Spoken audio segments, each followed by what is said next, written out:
Welcome to the board meeting. Mr. Calavano. Mrs. Charles? Present. Mrs. Labb? Present. Mrs. Mordecai? Present. Mr. Robertson? Present. Mr. Schwartzbaum? Present. Please stand for the Pledge of Allegiance. Where's the flag tonight? Oh, there it is. Okay. It's that way. I pledge allegiance To the flag of the United States of America and to the republic for which it stands, one nation, under God, indivisible, with liberty and justice for all. Notice of meeting. Please take notice that adequate notice of this meeting has been provided for in the following manner. That a written notice was sent from the Office of the Secretary of the Board at 4 p.m. on January 5th, 2016. That said notice was sent by regular mail to the West Orange Township Clerk and the editors of the West Orange Chronicle and the Star Ledger. That said notice was posted in the lobby of administration building of the Board of Education. Thank you, Mr. Calavano. May I have a motion for the consideration of the closed and public meeting minutes of April 25th, 2016? I'll move that. Is there a second? I'll second. All in favor? Aye. Okay. Mr. Retzky, Superintendent's report, please. Thank you. We're going to open up tonight with a little presentation from St. Cloud. I'd like to turn it over to our principal, Mr. Price. Why don't you just come on, bring everybody up, and you come right up to the podium here. Thank you.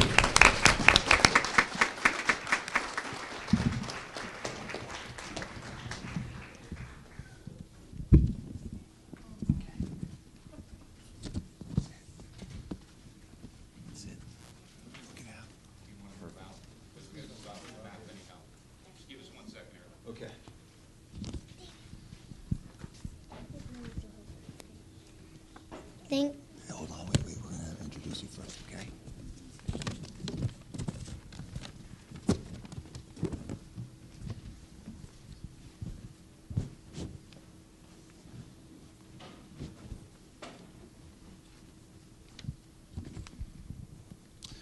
Mr. Rutsky, members of the board, on behalf of the faculty, staff, and all the entire community, St. Cloud, thank you for having us here this evening.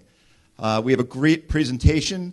We're going to be sharing an art project that was completed in the kindergarten art class.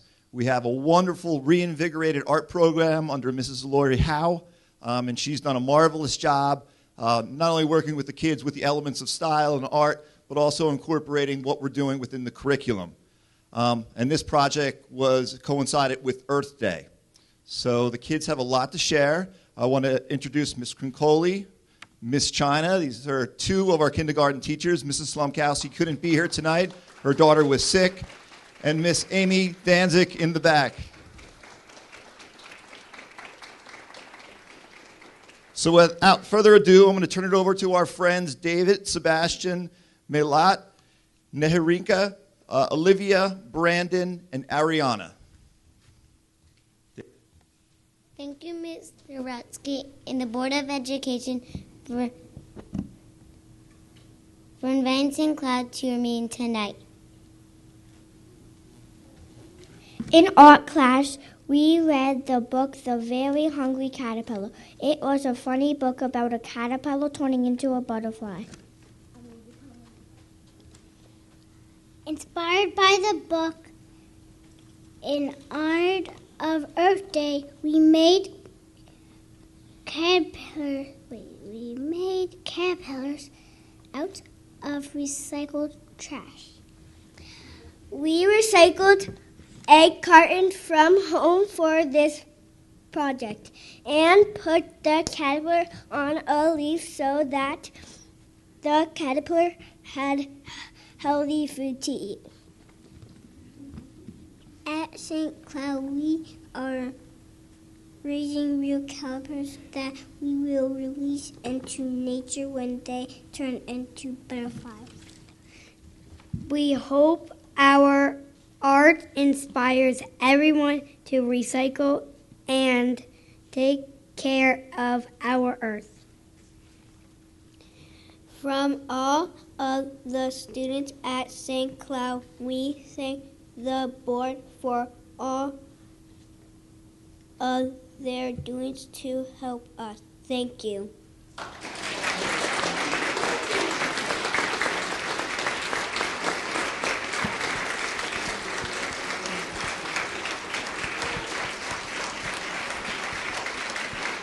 sir.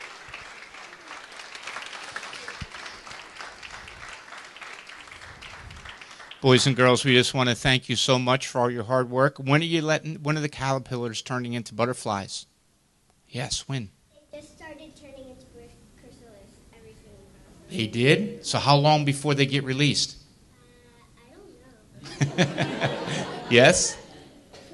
3 days. 3 days. So at the end of so you're going to let us know when they're going to be released? We couldn't bring them today because they're so delicate. They're in their chrysalis and hanging from the top, so we brought their little cage to show you. Very nice.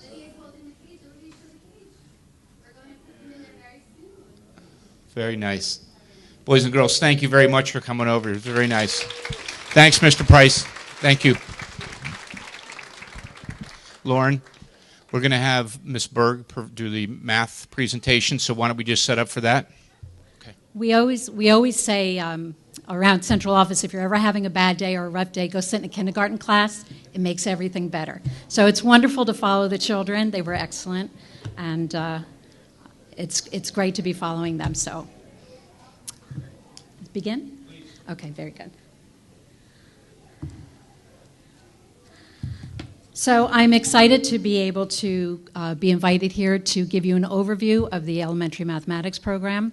And it's nice to see a lot of the teachers in the room who are every day working with this program. So it's a wonderful opportunity for me to give you an idea of what we do in the elementary math program, K-5. The elementary math program really has a lot of facets to it. We jokingly say it has a lot of moving parts. Of course, the most important part of the program is to provide the teachers what they need, to provide the children with what they need to become proficient at math and to become lifelong learners and lovers of mathematics. So we recognize that that's the most important part of the program. The interesting thing for us is that the program has to respond to other factors and other elements. Because it is a high-stakes testing area, we have elements of first New Jersey Ask and now Park testing that we have to consider and make sure we are responding to in the program.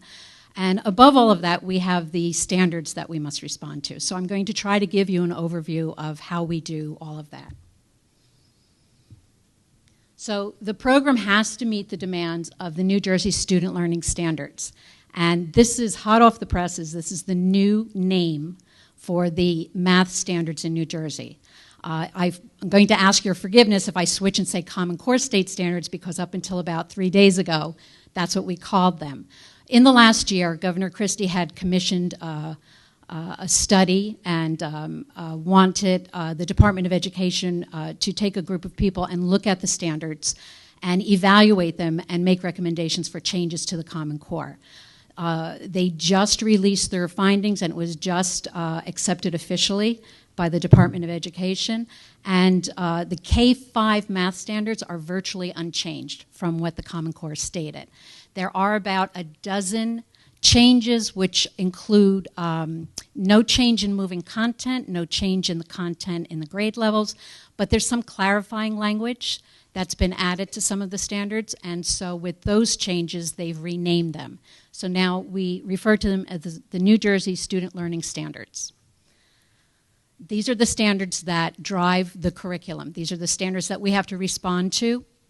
And the goal of the standards is very simple. It's to ensure that all students are ready for success after high school. So it's career or college ready. And it begins in the kindergarten class. When the Common Core was first introduced in 2010, it basically had 3 major shifts within how standards were looked at. It looked at the focus, the coherence, and the rigor of the standards. So we have to make certain that the program that we have implemented in the K-5 math program is answering to those 3 areas. With regard to the focus, we look at the 70-20-10 rule. The standards require that 70% of the math instruction that occurs in our classrooms has to focus on the major content areas of the standards. 20% of the time, the instructional time that is spent in the classroom, has to be spent on supporting standards, and 10% on what they deem are additional standards. So this was the focus of the Common Core, saying that this is the major work at each grade level, and this is where we want your focus to be. So when we look at the elementary math program, we have to make certain that we are responding to the 70-20-10 rule.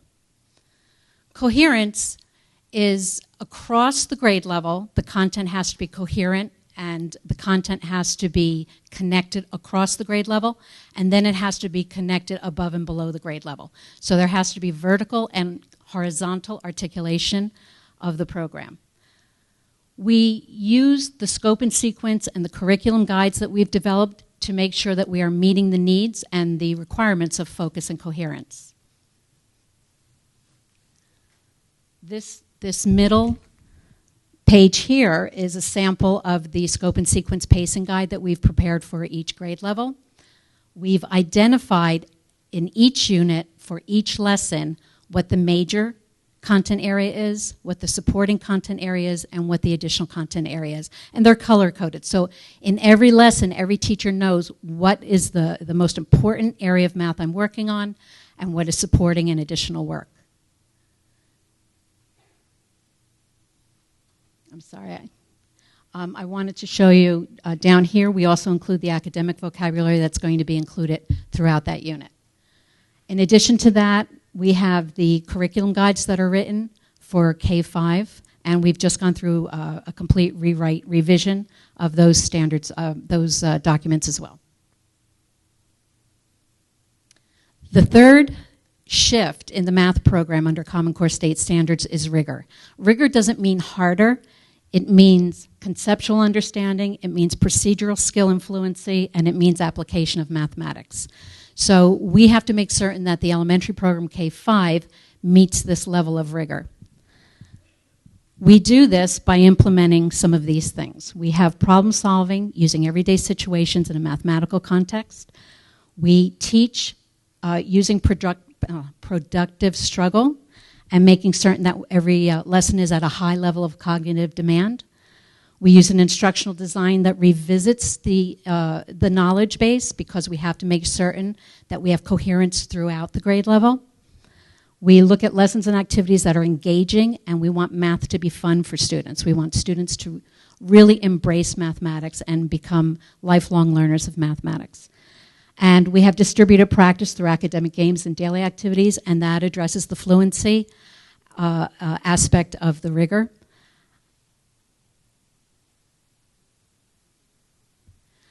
Once we've met the constraints or the guidelines of the standards, then we have to look at how to respond to the demands of the high-stakes testing. So in the past it was New Jersey Ask, last year and this year it's PARC.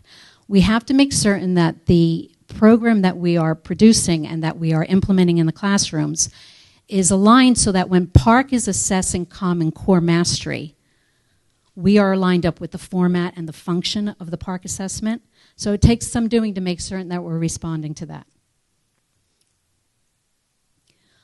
PARC produces a rubric for math that is not similar in any way to the rubrics that you might be aware of for language arts literacy. The rubric for PARC for math makes a major claim and then assesses on 4 subclaims. So the major claim is to make certain that students at every grade level are on track for college and career readiness. That is the major claim, and then PARC uses 4 subclaims to make sure that we've met that. The first subclaim is they assess students in their mastery of major content. The second subclaim is that they assess students for the additional and supporting content. The third subclaim is they assess students for their ability to demonstrate mathematical reasoning. And the fourth is the student's ability to model and apply mathematics in real-world type problem situations. The first 2 subclaims, and this is, I'm sorry, I want to hit my pointer. The first 2 subclaims are subclaim A and B. Those are generally tested through multiple choice types of questions on the PARC assessment, although they're not traditional multiple choice. They could be multiple answer, multiple choice. But that's where we assess the major content in subclaim A, and then we address the additional and the supporting content in subclaim B. On the PARC assessment, this accounts for about 60% of the scoring for the students in grades 3 through 5. Subclaim C is about 14 points, which is the reasoning, and subclaim D is about 12 points, so that's about roughly 40% of the overall scoring. That's significantly higher than what was being done under the NJ Ask.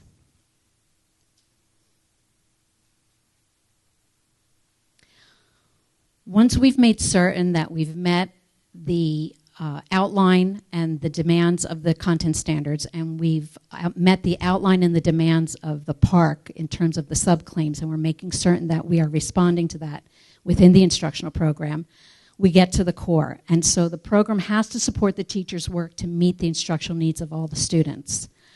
And point of use, support, and instructional guidance is the most effective way to support our teachers in the classroom because they're faced with multi-needs, multi-levels of needs of the students. So they have to have at the ready what they need to do their job well. So we make certain that the program is providing that. There are different ways to do this. We start with a framework that outlines the lesson structure so that the teachers understand what parts they have to work with. And right now we have the everyday mathematics lesson structure on the screen. There are actually 3 parts to this, but before the teacher even begins planning the lesson, the instructional part, the teacher has a section for looking at what they need to know before they begin planning for the lesson, what the vocabulary needs are of the lesson. They get an overview of the mathematics content and standards. They have what's called a spiral snapshot. Because we have to have coherence across the grade band, the teachers have an instrument that lets them see if this is the content I'm focusing on, where did I teach this earlier in the year? Where is it coming up again? So that they have a good picture of unpacking the standards and being able to deliver the content effectively. Differentiation options and ELL support are built into the lesson in the opener as well, so the teacher can see what they have to work with to support the students in every single lesson before they start planning the lesson. Because the teacher knows what their students' needs are, and they have to know at the point of instruction what they have to work with. Part 1 is a mental math and fluency. This works on the procedural skills that are part of the rigor. Part 2 is the core of the lesson. It's the focus of the lesson. Usually this begins with whole class instruction. It may have the students solve a problem first, and then it evolves into think, pair, share, and at some point it does evolve into independent demonstration of the skill. There is always, for every lesson, an assessment check-in where the teacher knows students should be able to. If a student is struggling, try this. If a student is advanced, go here. So at the point of instruction, there is all of this instructional guidance for the teachers. The last part of the structure of the framework is where there's a lot of practice activity. And this is the part of the lesson where the teacher has a lot of flexibility in how they want to organize their groups so that they can meet the specific needs of their students. There are practice activities usually in the form of academic games, and there's been a lot of articles online about the benefits of good academic games, particularly for automaticity and procedural fluency. The math boxes are an opportunity for the teachers to check in with prior knowledge, with the knowledge that they need from this lesson, and to get a little pre-assessment for something they're going to be teaching in a lesson or two. In addition to that, many of the math boxes include a writing reasoning prompt so that we're getting the students opportunities to write about the mathematics. And then home link is the homework that goes with that day's lesson. We talked about the differentiation options. Every single lesson provides all of these differentiation options every single day. So the teacher has access to a readiness activity, they have access to extra practice, they have access to enrichment to use with their children as the needs arise. There are also several activities for ELL support. And it's not just to support emergent language learners or second language learners, it's also very good support for emergent readers and writers, which our young children are. So the teachers have a lot of access to things that can help with the language arts literacy program too. Within the program, there is, again, at the point of instruction, a lot of guidance for the teachers on differentiation for the activities. There's guidance for adjusting the activities. You can differentiate up for the students that need enrichment. You can differentiate a little bit scaffolding for students that aren't quite there and need that extra scaffold. I like this one, though. The common misconceptions, sometimes students aren't able to articulate what they don't understand, so there's a lot of insight built into the program to help teachers watch what to look for students that aren't quite understanding what they need to do and how to support the students for that. Academic language development is very important. Students have to be able to, even as young as kindergarten, use the correct mathematical terms and use them in the correct context. So again, this is a language and literacy support built into the math program. Professional development is there for the teachers. All of our teachers are enrolled in the virtual learning community, which they have access to. They can look at 1 or 2 minute videos on a particular concept that they're going to be working on. They can look at a video or a webinar on the entire unit, on the entire lesson, and get a good perspective on how to produce the instruction. And this built-in professional development is very important, and it's also at the point of instruction. I'm going to show you the technology component that makes this come up at a teacher's fingertips. It's very important that we all recognize that reading and writing instruction in the elementary school happens in every single content area. It's just as important in mathematics. Within the program, every single unit has a 2-day lesson on how to teach children to respond to an open response question.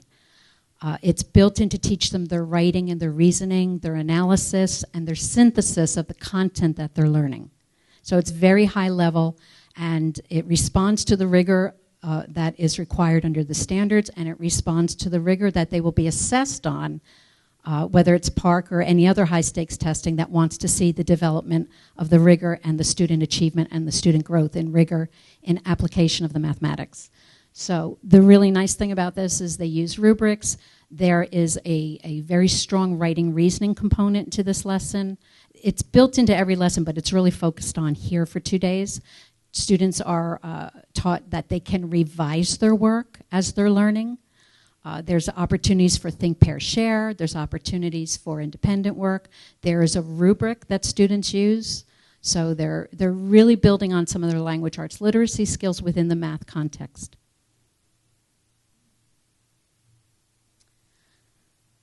Another important component, and this is a district goal, so this is very important, is that the program has to support integration of technology to support student academic growth. There is, within this program, a teacher technology center and a student technology center. In the teacher technology center, there are components available to the teacher. I talked to you about the professional development that's available to the teachers. By clicking here, the teachers are taken directly to the virtual learning center, and that's where they can find videos and webinars and support for the content that they're teaching. These are classroom management areas up here, help centers. There are quick start guides available for learning how to do different things within the technology program. They can work on today's lesson and unit right from here. They have an electronic unit planner that directly ties into the Student Learning Center, which I'll show you in a moment. These are other supports for them. The spiral tracker that I mentioned to you. We'll be able to produce reports. We need a little more training on this because there's a lot here. They have the e-toolkit, which is very nice. They can bring it up on the board and do all sorts of additional math with the students. They can create little mini lessons using some of these tools. And the grade level resources are here as well. The Student Technology Learning Center, I've been fortunate. I've been invited to several PTA meetings in the district where I've had a chance to bring up the Student Technology Center. This next part takes about an hour, and I'm not going to do that to you tonight. But I do want to mention that if you want to hear more about the Student Technology Center, which is the home school connection, I'm more than happy to come to PTA meetings and do demonstrations and answer parents' questions. So I want to put that out there so you would know that I'm available to do that. I've done it at Mount Pleasant so far. I've done one at Gregory School, and I'm available to do them for the PTAs. The key to this is that students and parents have complete transparency and total access to the elementary mathematics program. And there's some really neat things in here. Prior to this, we had the Everyday Math Online, which was really nice. It gave access to academic games. It had information in there for the parents to understand some of the algorithms that they might not have been familiar with. It had links to homework, and it had links to literature. This is so much more than that. The first thing that you have to know is that the teacher controls the students' access to the program by giving the students a password. The teacher sets up an electronic center, if you will, or an electronic classroom, and the students are given a password at the beginning of the year. It can be alphanumeric or it can be a picture password, which is easier for a lot of our younger students to remember. The URL is difficult to remember when you're little, so we've placed it on the district. I'm sorry, I keep meaning to hit the laser. We've placed it on the district website, so if you click under For Students, you have access to the simplified login, which is the picture login, or access to the regular login, which is the alphanumeric. And then on each individual school website under For Students, you have that school's login as well, the regular login and the simplified. You'll know which one it is if you look at your child's password. This would be the alphanumeric, and this would be the simplified or the picture one. Oh, I wanted to mention to you, too, we had these available throughout the year, the Family Support Guide.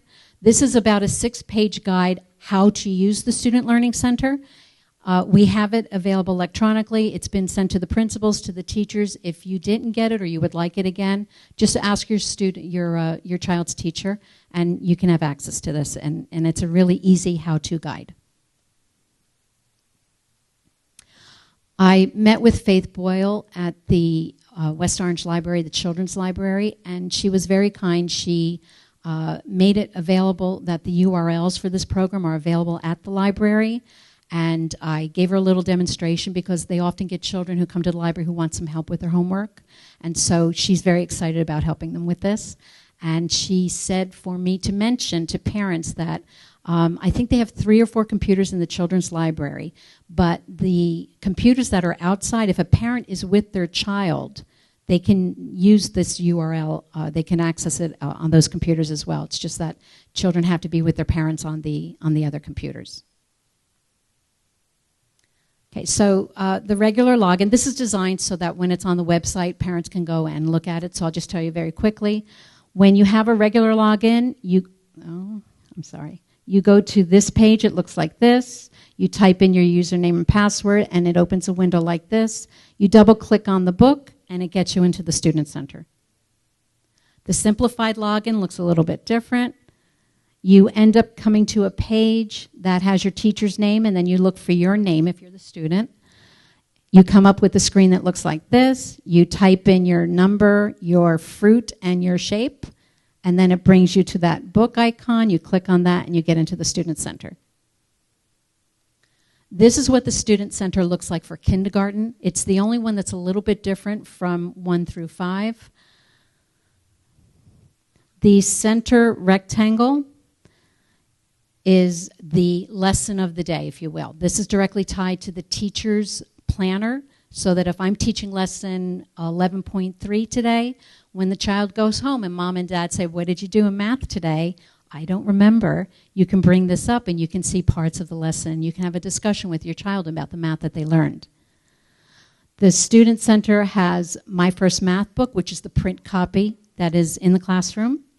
There are activity cards, activity sheets, so that if you need a worksheet to go with the card to do the activity, you have it, you can print it out. And then the games that are associated with the lesson that was taught today. So you can get a really good perspective on what your child's math learning was like. The really nice thing about this is that you can look at any lesson from today going back to September that you choose to look at. You can't look ahead at tomorrow's lesson, but you can look at any lesson. I also want to mention students have access to this all summer long. I think it stops August 31st to give us time to reload for the new school year. So there's tremendous access for practice, for math discussions, to do things at home, and it's all available to the students. It's really rich, good, rigorous information and activities for the students to do. These buttons at the side, oh, one thing I do want to mention, this program is designed that it can be a digital-only classroom program, or you could teach the program the traditional print way. So sometimes when you look at this rectangle, what you're actually seeing is what if a student had only an electronic device in the classroom, that's what it would look like. So sometimes it might not make sense to parents because the teacher element is missing, but you can still get a very good overview of what the day's lesson was about. These buttons that are on the side here do stand on their own. So Everyday Math at Home has literature links, books that are math connected that you can have your child practice their reading and writing, but also be exposed to math concepts in beautiful children's literature. The e-toolkit, tremendous amount of manipulatives here so that students can do things with shapes, do things with numbers, do things with cards and play math games. The EM Games Online is the traditional link to all of the student games. The nice thing about this is parents have access to every single grade level. So if you're feeling like stretching your child a little bit, maybe you want to look at a grade level above and find a game that might be interesting and let them practice. Or if you think that they need a little bit of support or scaffolding, you can go to a game at a grade level lower and work their way up into that skill. This assignment button is something that the teachers will be working on as we develop more of the technology in the classroom. We have the initiative coming up with grades 3, 4, and 5 with the computers. So this is where teachers will be able to send tests electronically and let students practice taking tests electronically. They'll be able to send the students electronic assignments. There's all sorts of things that we'll be developing in the red button area. All lessons is an easy way for parents to go and find any lessons that's happened from today back. The 1st through 5th grade looks like this. It's a little bit different. When you click on the big center here, you actually go into an area where there are all these tiles that you can click on and you can do the mental math and reflex way. You can't do that without the teacher, but you could do the focus area, you could do the practice area, you could do the math boxes, so you can see every part of the lesson. And you have to remember, this is designed for students to work just digitally, so you're taking a peek into the classroom, the digital classroom. The students have access to my reference book, so it's an electronic version of their math reference book. This book is wonderful because you can click on an icon and it'll read to the child. So it supports some of the literacy, the reading skills. You can click on an icon and it will take you to an associated Geometer Sketchpad problem. These are really interesting. Geometer Sketchpad is a separate program that was purchased by McGraw-Hill and linked directly with the Everyday Math program so that you can get more practice outside of the program with really good, interesting practice problems that get progressively harder so they can challenge students. There is a tutorial button. So there are tutorials sort of like the Khan Academy tutorials. They're not Khan Academy, but they're the same ilk. They bring up a concept, and then there's a disembodied voice that walks you through it, and you see the hand move. You know, it's really kind of neat. There is the games button. There's a favorites button. So if students have a favorite game or a favorite video or there's something that they want to link to, they can click on it and it resides here. This again is that assignments button that becomes part of the classroom digital experience. There's Everyday Math at Home, the e-toolkit, which are similar to what's in the 1st grade program. If you look way at the bottom here, I blew up this area down here so that I could tell you what this is. When you are in that large rectangle, at the bottom of the page are these buttons. And the 3 last buttons are the differentiation pages. So one of those buttons is the extra practice for the lesson. One is the readiness activity. One is the enrichment activity. So parents have access to all of this material all the time. So if you want to do some enrichment material with your student, you can go here. I wanted to mention this, the minimum requirements button. If you click on that button, it takes you to a page like this, and it helps read your computer to see if there's anything in your computer that's not functioning, at a level to run this program smoothly. So it will show you what your system has, and it'll say if something's blocked or unblocked. This can run on a PC, on a Mac. It can run on Chrome. It can also run on an iPad, on an iPhone. It is platform accessible. And last but not least, I'm really pleased to share this with you. We were honored in the elementary math program to have been included in this book, Excellence Through Equity, by Pedro Noguera and Ellen Blankstein. Our teachers have been recognized for closing the achievement gap. We worked very hard at developing the program in the elementary school, and from 2009 to 2014, the data that shows the closing of the achievement gaps is significant. It was brought to the attention of Dr. Pedro Noguera and Mr. Alan Blankstein, and they included us in a book extolling quite a few different districts around the country that are doing similar things.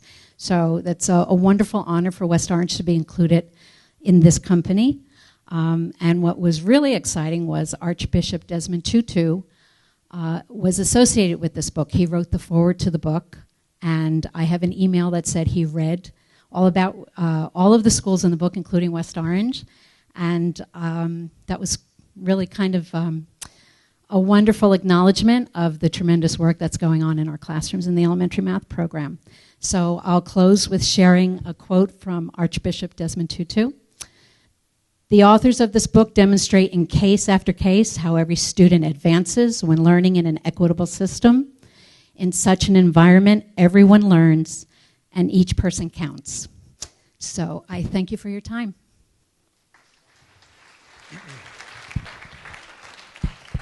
Thank you, Ms. Berg. Can I ask the board to come back up, please? I want to open up for board questions. And then President Ladd, like we did in the other presentations, offer questions from the community to the math presentation. Sure. Great. First, thank you very much, Ms. Berg. That was a wonderful, thorough, interesting presentation. It has certainly changed back from the day when we were in school, when we were tortured to memorize multiplication tables, and our deductive reasoning was word problems. So I do thank you very much for presenting this evening. Desmond Tutu, wow, talk about name dropping. How cool is that? It's very cool. Thank you very much. I'm very proud of my district, my teachers, our children, my administrators. It was a wonderful opportunity and very exciting. It doesn't get much better. No. Thank you very much. I'm going to see if any of my colleagues have any questions or comments for Ms. Berg. Mr. Schwartzbaum? Just wanted to thank you. Can you give an example of productive struggle? So we want children to be able to work beyond just their capacity. We want them to be able to stretch and reach to things that are just by their fingertips. We don't want them to be frustrated. So productive struggle is recognizing when a child is beginning to understand a concept and then giving them the opportunity through good guided questions to start to expand on the idea and start to think of the answer. So instead of handing them the answer, you give them an open-ended question and you ask them, well, you know, where do you think you might be able to use that? Or if we change this or that, what do you think the result would be?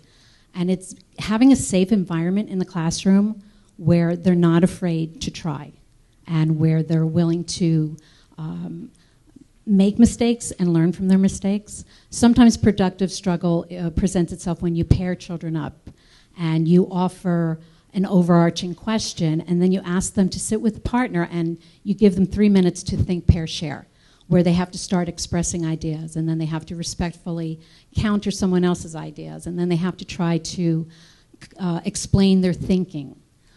So productive struggle presents itself in many ways. The most important thing is to have a safe environment where children feel safe trying. Thank you. Mr. Robertson. Wow, that was most comprehensive and compelling presentation I've seen for elementary school math ever. That was excellent. Thank you, sir. Couple questions.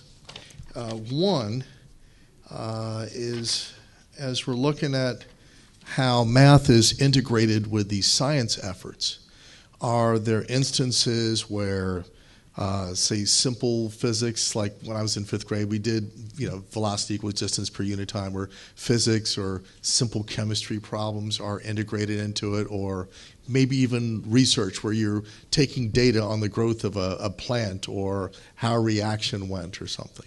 Well, both those examples are part of the program. The example of growing a plant and charting it and noting all of the data, that does exist as a project in, I want to say, 1st grade. There was a math lesson that I just saw recently where they were working on reaction time. Okay. And the teacher even incorporated a National Science Foundation video about the reaction time of hockey goalies. And it was a great lesson. It was really exciting. So yes, there are opportunities to take those real world applications and blend them in and have the students work on them. Okay.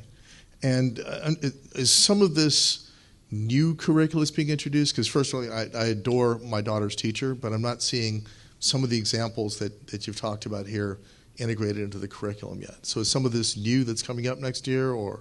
No, this is the curriculum that we are working with. Okay. Next question. It's been an ongoing conversation over the years about some of the everyday math techniques versus the, quote, traditional ones. Just had this with my daughter as well about a month ago, where we're looking at long division versus an everyday math version of division.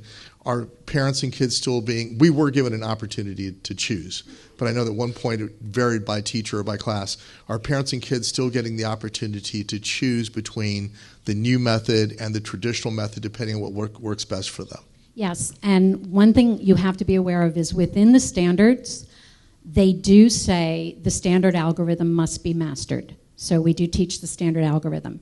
But the majority of the standards also say students have to be able to use other methods, other algorithms. So the overarching idea is to expose children to options, get them proficient in them, and then allow them to choose. Okay. I know that we have engineering curricula that's been developed over the years. I know Deb Cohen, I saw an incredible presentation on engineering curricula for elementary school and for middle school. When will we start to see that really in elementary school? And I say, my daughter is one who asked for a chemistry set last year and has been playing with her physics and electronics kit, but I haven't really seen the hands-on kind of experiential engineering projects in elementary school yet, and she's in 4th grade. Well, one of the things that the revision of the standards has done is shrink the amount of content that we have to cover. So we've got some room in the program now that we're responding to those new standards.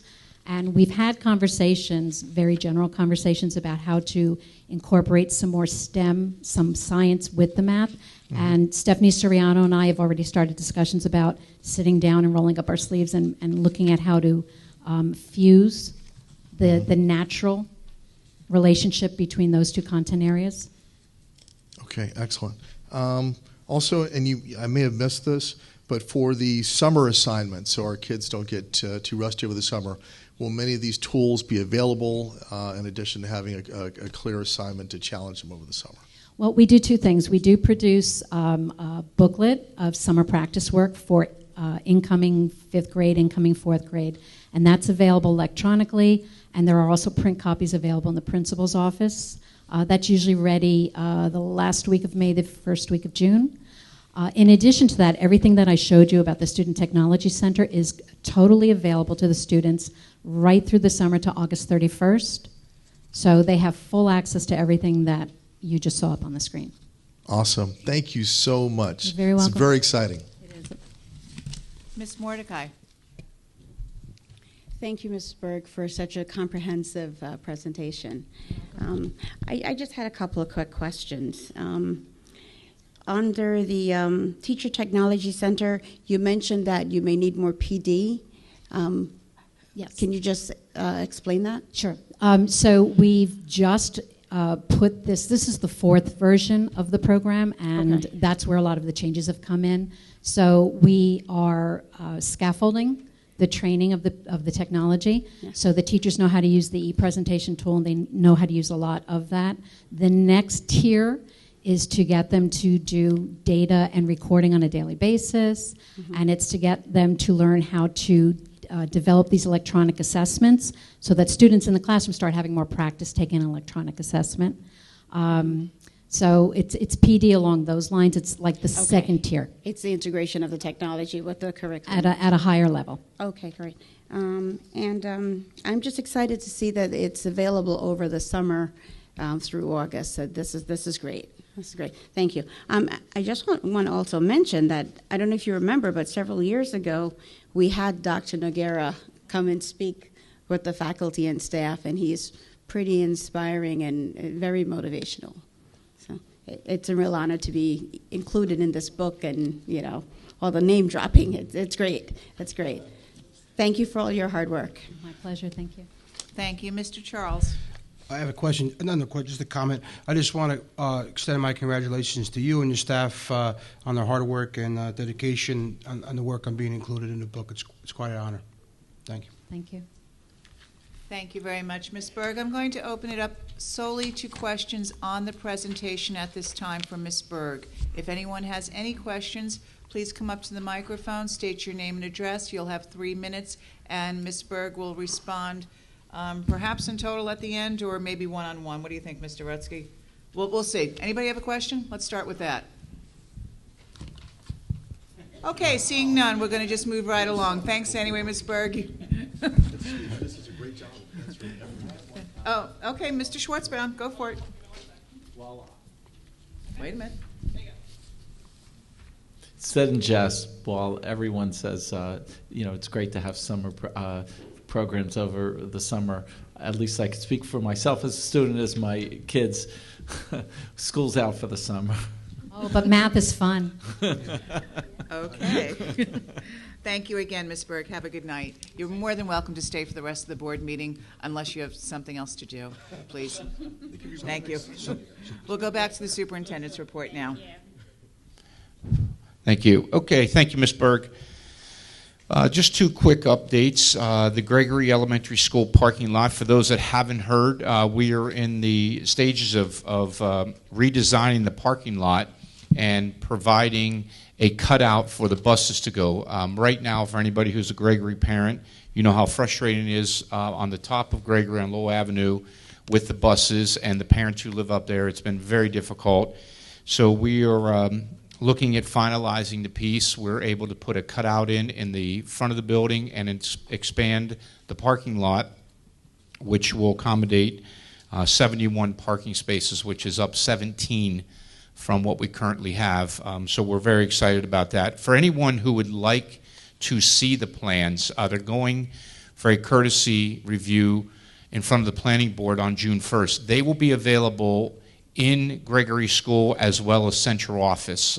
So if you're in either, you'd like to look at them, by all means, they'll be on display. You can see them, and you're more than welcome to ask me any questions if I'm around, or certainly the principal, Miss Thompson, will be able to help you as well. I just wanted to see if there's any questions or comments from the board about the parking lot. Anyone? We're good? Okay. No, Mr. Rutsky, I Sure. just would like to thank the parents who were involved in working on this initiative. I know there were many, many meetings with neighbors, staff, town officials. So again, I know Mr. Alper is here. Kenny still here? Thank you. Thank you and your committee very, very much for being so involved in this and looking to make sure that our kids have a safer place to be. We very much appreciate all of your efforts. Thank you, Mr. The timeline, I forgot to mention the timeline. We'll begin construction the day after school closes on June 23rd, if all falls into place correctly. We're looking at an 8 to 10 week timeline to get it completed, so we want to have it ready to go for first day of school. So time is certainly important here. If you live around Gregory, you're going to see that happening throughout the summertime, but there'll be information coming out to the parents who live around Gregory School so they're aware of what's happening. All right, next is the update, on the renaming of Pleasantdale School. As everybody has seen and heard, May 19th, which is 2 weeks from this Thursday, 1 week from this Thursday, we'll be having the renaming to Kelly Elementary School in honor of Mark and Scott Kelly.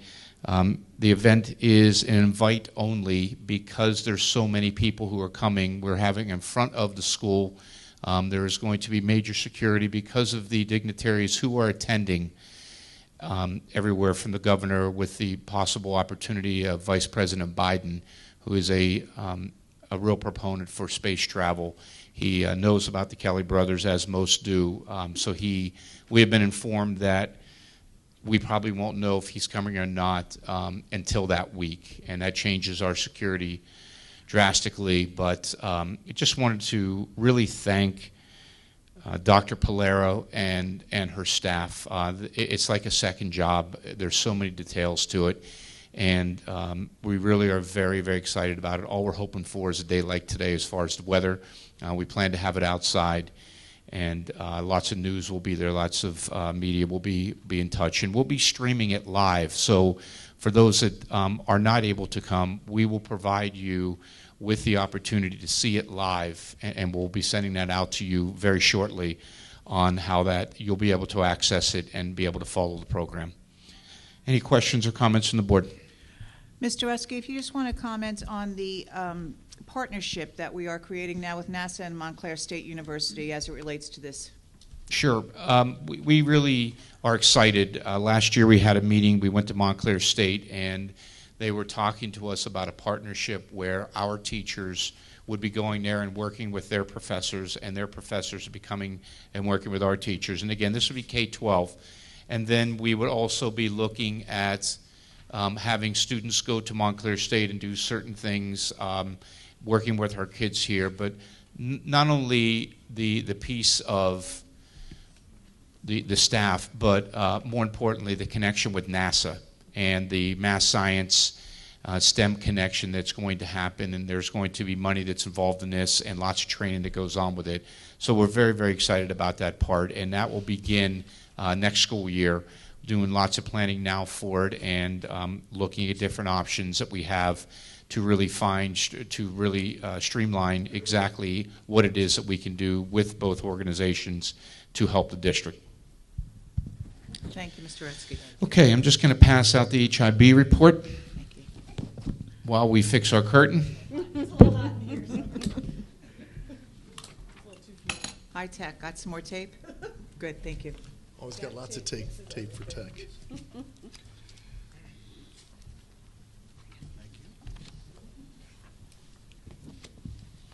So from our last board meeting, it is the top page and then one incident number on the second page is all.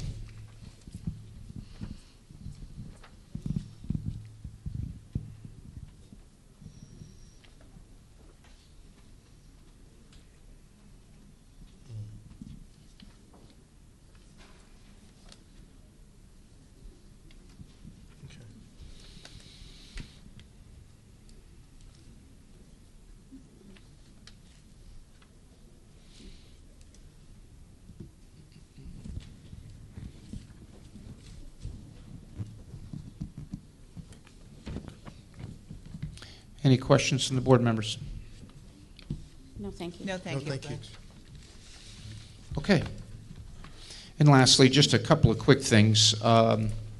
Just an extracurricular, all of the spring concerts are in full bloom right now across the schools. So for the parents who want to see that, just check the website at your respective school to see the night of the presentation. Also, the West Orange High School Air Force Junior ROTC will be performing at our Memorial Day ceremony at Town Hall on May 30th, Memorial Day. So we'll be talking more about that at the next meeting and reminding individuals of that. But really a very fine program they put on in conjunction with the town. So it's a very special day, and our kids represent us very, very well in that.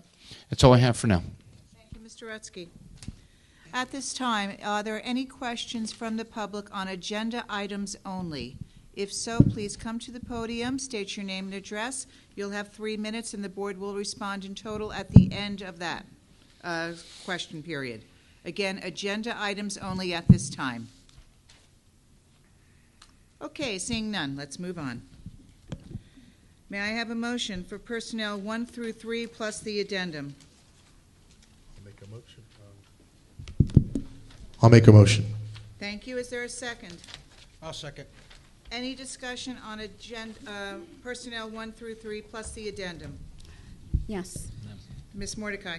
Sure. I need to carve out two names off of personnel under 3 appointments. Number 2,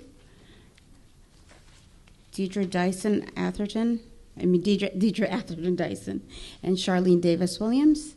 I'd like to abstain from voting on those 2 people, only because they contributed to my campaign a few years ago. I just don't want there to be a conflict of interest in any way.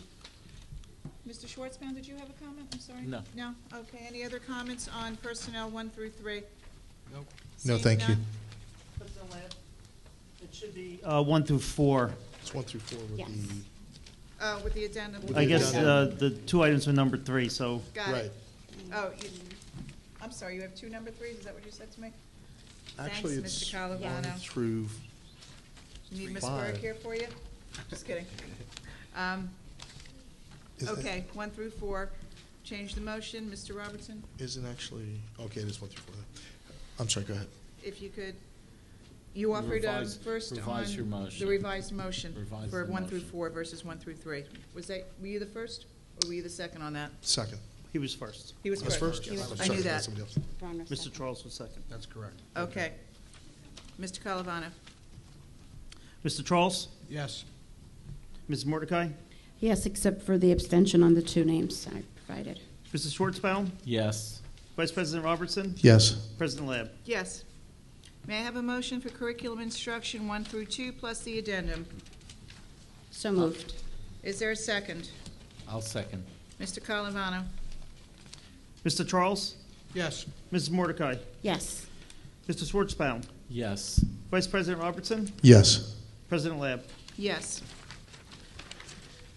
Finance 1 through 2 on special services. We will be amending business office 1 through 7 and including the plan for the Gregory School parking lot.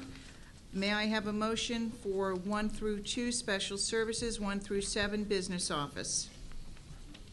I'll make a motion. Oh, I'm sorry. There's There was one other correction. correction. I'm sorry. There was On number 1703. 3, Oh, please okay, note good bid catch. number 17-03 is $33,650 versus the $66,650.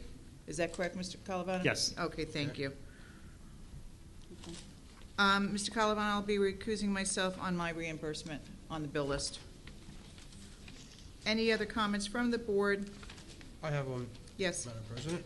I missed who moved it and who seconded it. I'm sorry, what? I missed who moved and seconded it. I moved. I don't think we did. I think Mark I did did. move, yeah. And the second was? I thought it was Mr. Charles. It wasn't? No. But if you want to put me down. We weren't quite finished. Who's on first? Okay. Mr. Charles? Yes.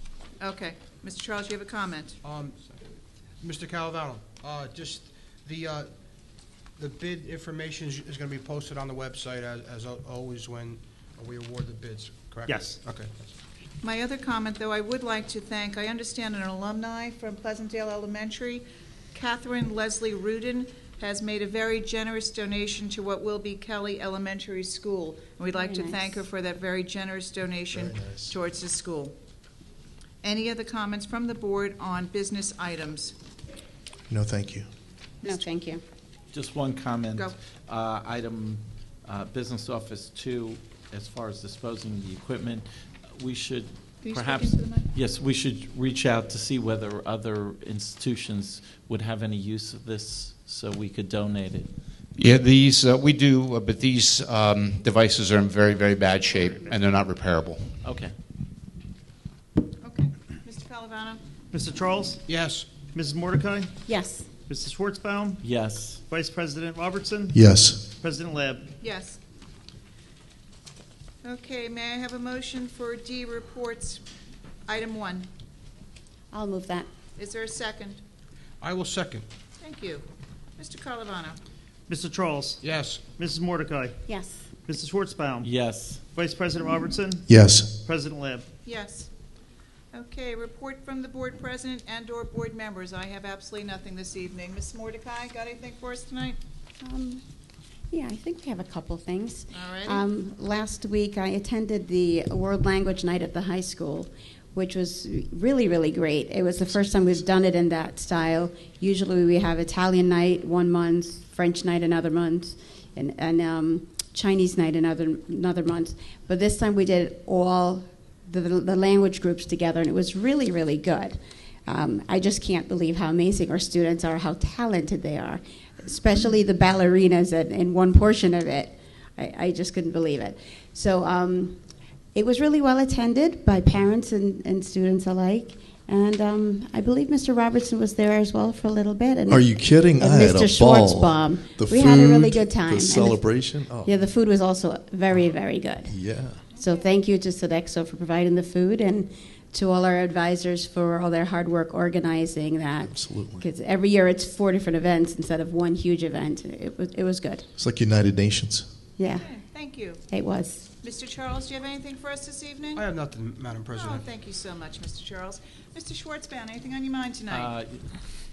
In addition to the World Language Night, many of us attended the Holocaust program at the Roosevelt Middle School. It was really well done, as well very emotional. So, thank you. Mr. Weck put on a wonderful assembly this morning, as always. Yes. It was very, very moving for all of us there. I don't think there was a dry eye in the room. No, no.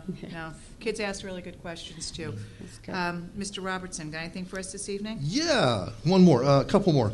Rutgers attended the Rutgers Day celebration. Donna and Joelle and I went out and to the science and engineering section, and we actually shared with some of the professors and students what we were doing at the high school.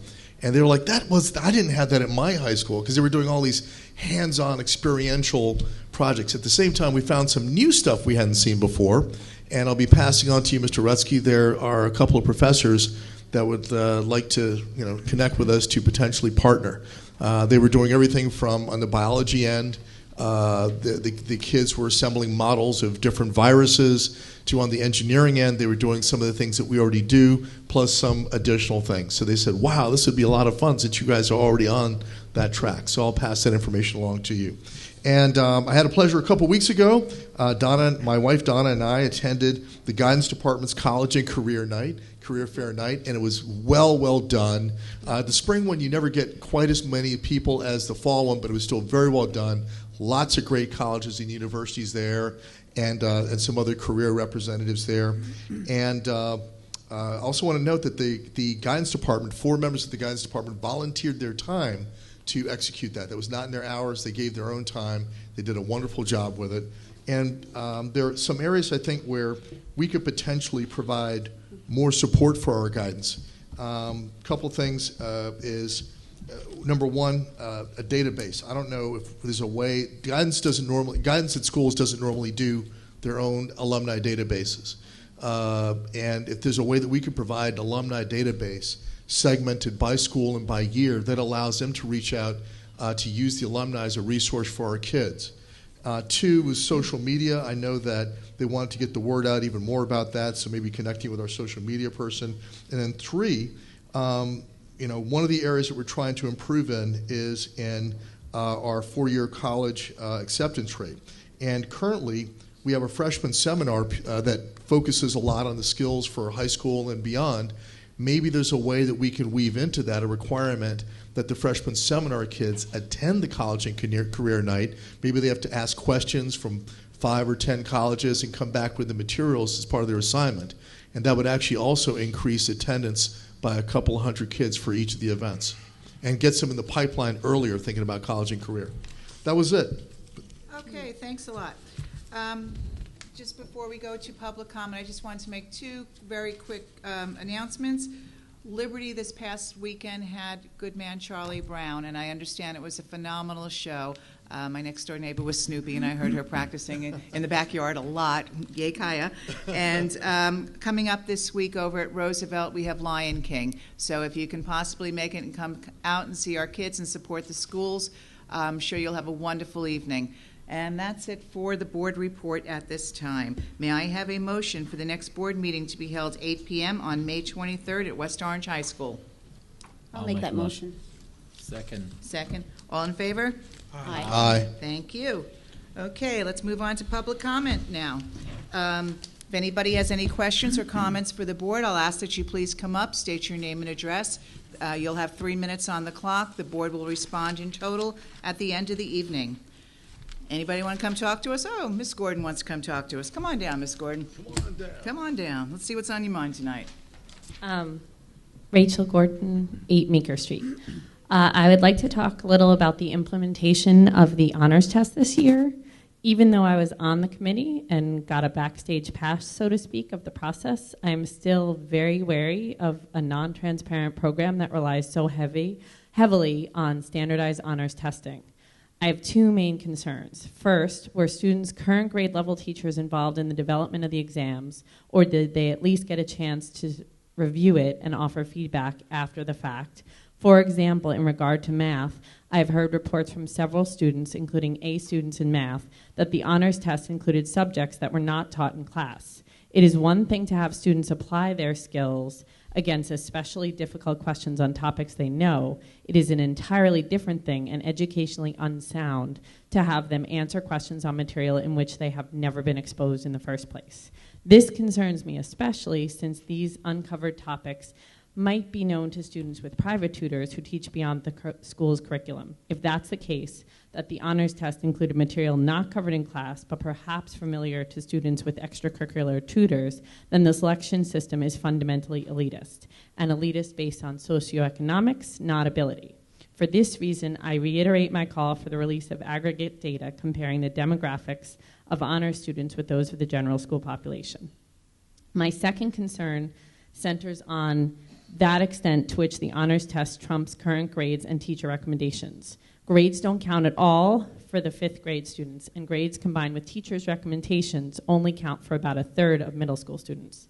The fact is, some students simply don't test well, and that will undoubtedly include some students currently excelling in the honors program, kids with excellent grades and teacher recommendations. Should we be removing these kids out of honors programs because of an exaggerated emphasis on the one leg of the stool known to be the least productive of their future success academically or in life, a honors test? I urge the board to rebalance the weighting of the factors next year to better acknowledge the value of recommendations of the teachers who know them best and of the students' own proven track records in school. Counting each factor for 1/3 strikes me as sounder pedagogically as well as fundamentally fair, and I think most parents would agree with some rebalancing of this kind. I hope you take parents, teachers, and students more into account in any future honors initiatives. Thank you.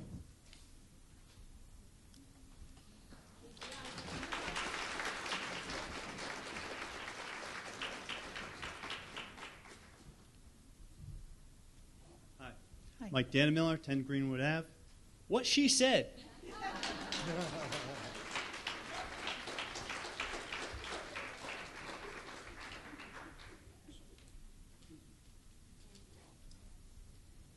Hi, I'm Martha Singer, 155 Mitchell Street.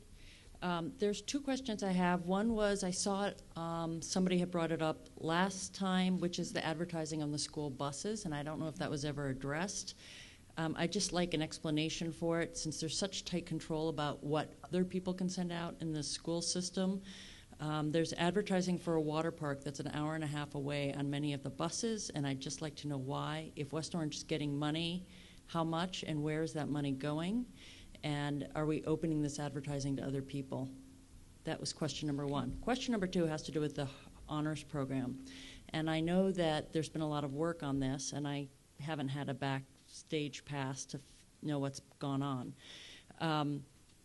The first problem is, I'll give an example of my daughter, since that's what I know. She has straight A's in science, 100 on the test, and is part of one of the kids to go into the national honors thing on sleep. But she didn't get into honors science. Now, she now has to get evaluated by her teacher who's given her 3A, so clearly he thinks that she's capable of getting into honors science. That says something about the testing. And I'm not somebody to discuss the testing with her, but all the kids right now at school are talking about who got into honors and who didn't. So it really raises a question about what we're doing to the kids before the final decision of the honors comes out, right? They go, they discuss it amongst themselves, and she feels bad about herself. So I actually used the S word, which is stupid, and I said, basically, you're not stupid, the test is stupid, because you got 100 on the test, and for whatever reason, you're still not getting into honors. So that's a great example, and I'm just one of many people who have had that experience with their child.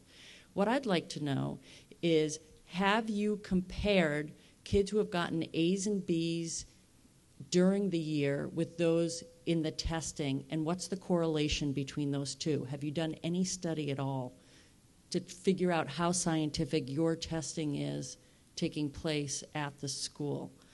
And what would happen if you just let all kids who got A's and B's in honors take honors the following year and just let additional kids test in the way you did with HAB? There's a lot of time lost teacher-wise and teaching-wise. Kids take time off to take the test. Teachers have to take time off to correct a test. Kids that aren't in honors have their teachers go and correct those tests. I mean, I don't know what all that costs in terms of the kids' education, but that's a cost that's not being factored in, and I would like factored in. Thank you.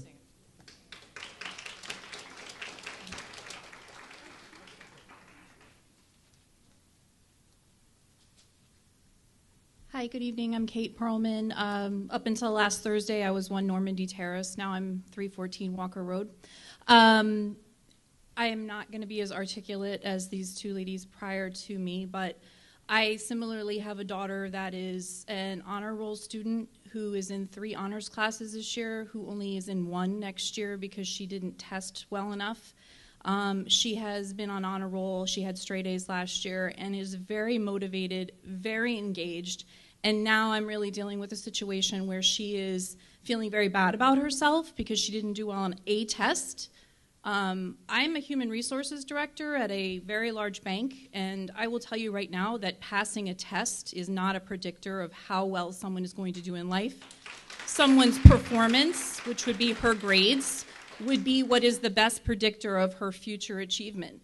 I question, or I wonder, like, do you all not have any faith in your curriculum and your teachers that you are not allowing them to recommend that a child continue in a curriculum? Because that actually scares me more than me dealing with some hurt feelings. And by the way, she is very smart and she's very self-motivated, and she will crush it in regular classes next year, and I'm not worried about her. But in long term, I'm concerned about her going into high school, and will she get the placement that she deserves then when she's going into 9th grade? I think that it's fundamentally flawed, and I think it really needs to be evaluated. As a parent, I am extremely frustrated that I don't even have recourse to appeal it because she didn't score 55 to 64 points. Because if you don't get a 77 on the test, they get a 0. And there is absolutely no way you can score a 55 to 64 points in your rubric or whatever it's called if you don't get points from the test. So it is just, I appreciate the work that went into it, but the execution of it is just horrible. And you really need to reconsider what's going on with the honors program. Thank you.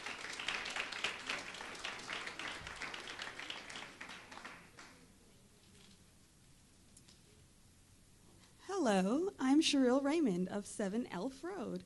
I wasn't going to come up and speak, but then, you know, what the hell. I have a different perspective. My child has never been in an honors course. I've been struggling with him since kindergarten to have tutors, and maybe he needs an IEP, he has this issue, but he's grown. He has good teachers. They've worked with him in 3rd grade. He rocked it. All of a sudden, they're like, oh, he's so smart. He doesn't need any help.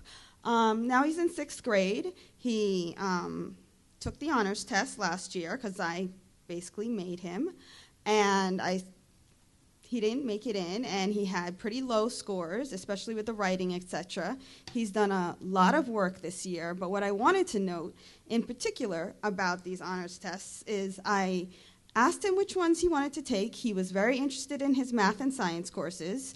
He got A's all year in regular math and science courses. I said, okay, because I went to all the talks in the beginning of the year where the math guy said, oh, yes, it's definitely possible for a regular kid in a regular class to make it into honors, even though they're never in that honors class. Oh, yeah, that's definite. It's not going to happen. He took that math test. If there was stuff on there that regular honors kids had never been taught, then he definitely wasn't taught it. He got an incredibly low score. He did great on the writing for both math and science, but the difference is his science score, even though he still didn't make it into honors, but you see the growth. Like, he was very close for science. So I could see that that science curriculum is set up to give those kids a chance to succeed, to move up to honors. That math curriculum, I don't know what's going on, but it really needs to be looked at, because he looked at that score, and all he looked at, he says, Mommy, I am not that stupid. And he's not. So I would really encourage you all to take a very close look at what happened with math this year. Okay. Thank you.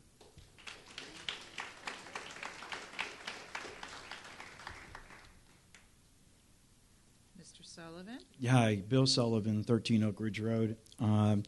I was going to follow the, what she said thing, but I'm a lawyer, so, that's impossible, right? So, but thanks. That was really good. I like that. And I also want to acknowledge the fact that it's Hazel Night at the Board of Education. Thanks for coming out, everybody. Right. We love Hazel. We love Hazel teachers. I was here last year and complained about the honors program that was implemented last year, and I was kind of emotional, and I'm going to try not to do that this time. And really, I think that Rachel in particular really spelled out, and others, about some of the problems that are involved here. And I want to say that I respect the fact that the superintendent is trying to make our school better, our system better, and trying to make the students be the best that they can be. And I also want to say I respect the parents who have really pushed the honors program over the last few years, the parents of the truly gifted and exceptional students who deserve to get differentiated instruction and get the best that they can get. But the way this is rolled out, unfortunately, has played out. Many of the things that we complained about last year have proven to be true. And you've heard a lot of that now, and I just want to emphasize a couple of things. First of all, as the woman just said, who just spoke before me, if you don't get a 77 on the test, you can't possibly get enough points on the writing sample and on the grade to get in. So, yes, it's an improvement over last year in which we didn't take grades and teacher recommendations into account at all, but we're still in the position where if you don't get a high enough score on the standardized test, you're not in honors. So we're still hitching our wagon to standardized testing as the only means by which we can determine whether children belong in an honors program, and that's a huge mistake. The next thing I would say is that I was told last year when I stood up here that don't worry if your kid doesn't get in this year, because everybody will have a fair chance next year. And I don't think anybody with common sense realizes that's impossible, as the woman just said who just spoke. Because if my child is in the social studies program and they're learning about the Civil War, and somebody is in the honors social studies program and learning about the Civil War, all I know is the people in the honors class better be learning more about the Civil War than my kid is, or otherwise there's no reason in having an honors program. Right? So they're learning more. Now they're both going to be tested on the same test. Guess what? The kid in the honors program is going to do better on the test. It's not a mystery, right? So inevitably what you have here is you have tracking from the beginning. If you're not in from the beginning, you're an inherent disadvantage every year. The people that are in honors already are going to have a better chance of being in honors next year. So this fallacy about, don't worry, everybody gets a clean shot every year, is a fallacy. It's not true. And so my last thought about this is, really, we are the guinea pigs for this program. I don't have any more children after my 7th grader. Right? We are the ones who are dealing with the consequences of this. If I had a child in elementary school right now, I'm going into 5th grade, I'm getting a tutor. Just like somebody said over there. I'm going to go out and find a tutor. Right? And so this is what you're going to do. You're going to require all these 4th and 5th grade parents to go out and find tutors for their kids, and we're going to put that kind of pressure on them at a young age. And oh, by the way, if you can't afford a tutor, that's just too bad. Okay, right? Mr. Sullivan, I'm going to have to ask you to Thank stop you. now. Thank you. Oh, sorry. You're next. Okay. Hi, my name is Nermeen Atiya, 59 Stanford Ave. I just wanted to also comment on the math honors test. I just feel that I wanted to reiterate what everybody here said. You know, kids that, you know, get A all marking period and they don't place in because they don't even score high enough. And I would ask also, I'm curious to know how many students who tested actually did get in. You know, especially like on those who are going into 6th grade now. That's all I have to say. Actually, I do have a second point for the honors program. You know, they talk about more rigor. The curriculum is more rigorous, but you know, the students just feel, the ones that are in honors right now, they do feel that they just get more homework and their tests are harder. You know, that's from my daughter in 7th grade. That's the comment she made to me. That's all I have to say. Thank you. Okay, thank you.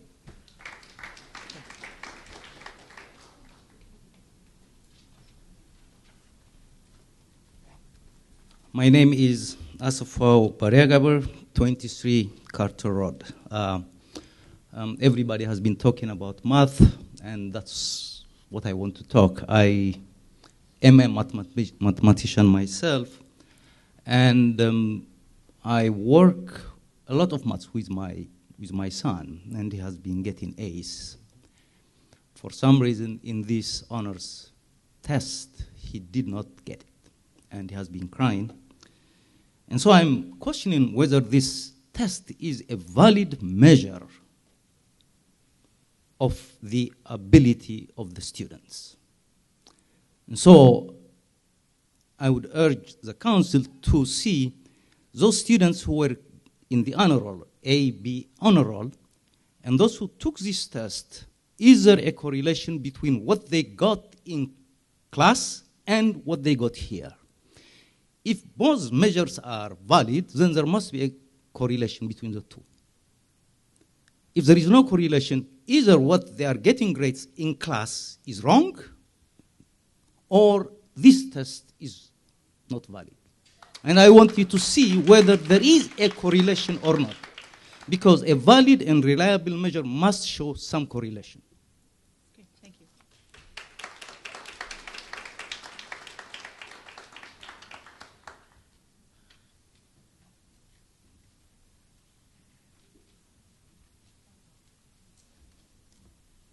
Good evening.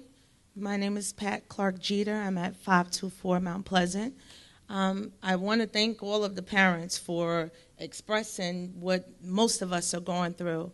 I too have a daughter who has been on honor roll the entire school year. We received our letter on Saturday, stating that Saturday, I believe, was the May 7th. The letter indicated that we had to appeal on May 6th. So that was in itself already an issue for me. I kind of wondered what was this for and what's the purpose. My daughter opened the letter and she looked at, of course, her scores, which said in her social studies class that she was not accepted. Her average in social studies is a 92.5. Her comments from her teacher is constantly eager to learn. So I want to know from you, what do I say to my daughter to explain to her why she cannot go back into an honors class next year?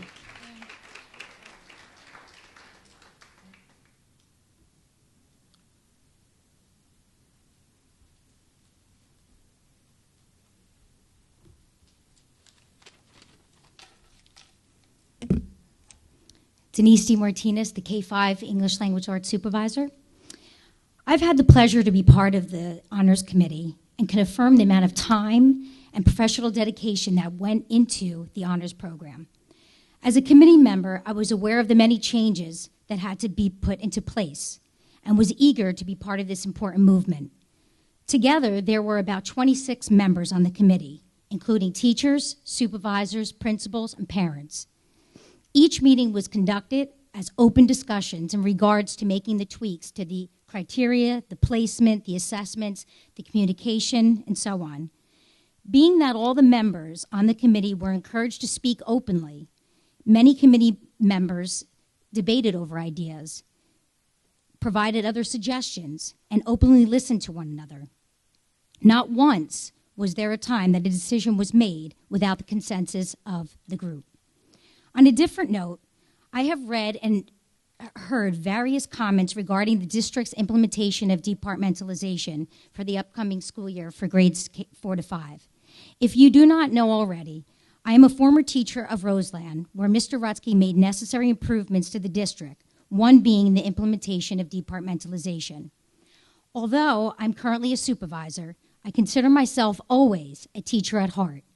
I think, I listen, I watch, I understand, and I speak as a teacher. Why?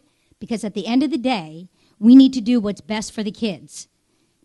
They are counting on us. In Roseland, many teachers, including myself, experienced the same uncertainties and anxieties that West Orange is facing at this time about departmentalization. However, in about a month or 2 or 3 months, those uncertainties and anxieties all diminished. Teachers, students, and parents wished that Mr. Rutsky had implemented the change sooner.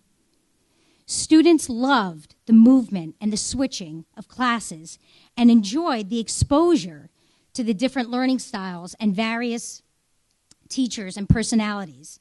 Similarly, teachers liked the idea of spending less time planning and devoting their time and energy into delving into the content that they love to teach most.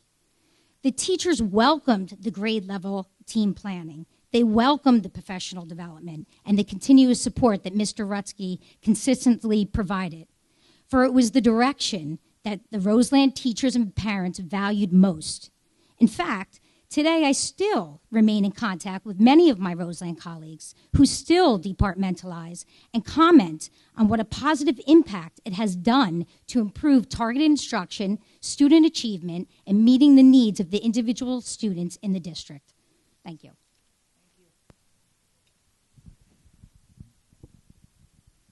Would anyone else like Laura and I working?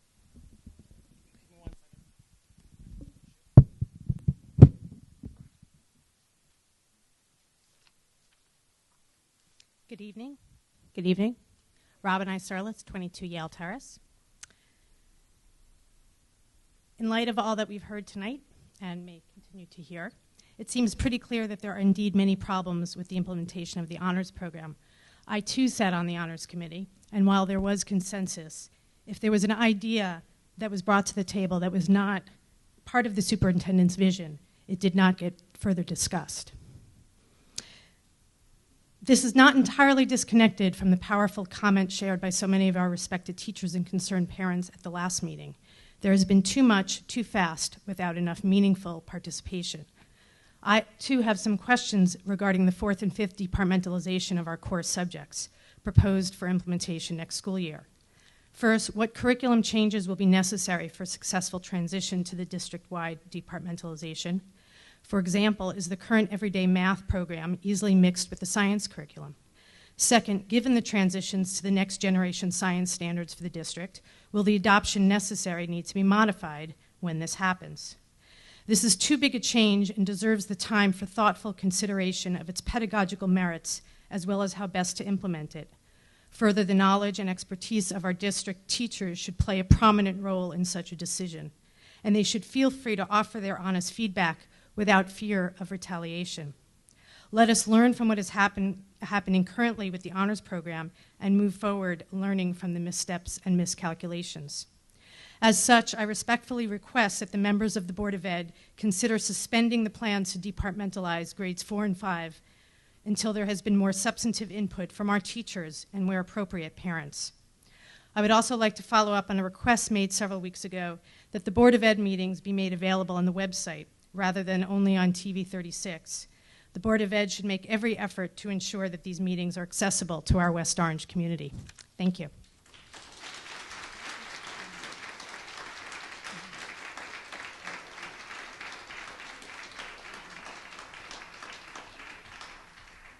Sandra Rosa, Anchor Road. What she said. On February 9th, I made a request of the West Orange Board of Education that the board meetings be made available to the public via the Board of Ed website as well as TV 36. At the March 14th meeting, when I had not seen anything or heard anything from central office, I asked for an update. It's now May 9th, and 3 months have passed. May I please have a progress report on my request? A lot of impassioned pleas are heard at these meetings, and people deserve to hear them. Thank you.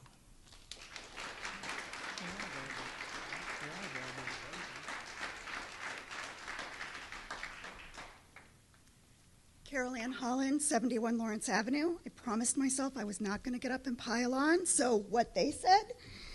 But the only thing I would like to add, there's two things. First, the rigor does not equal more homework. That's something my son struggled with a lot this year, which caused his grades to not be, frankly, what he's capable of getting.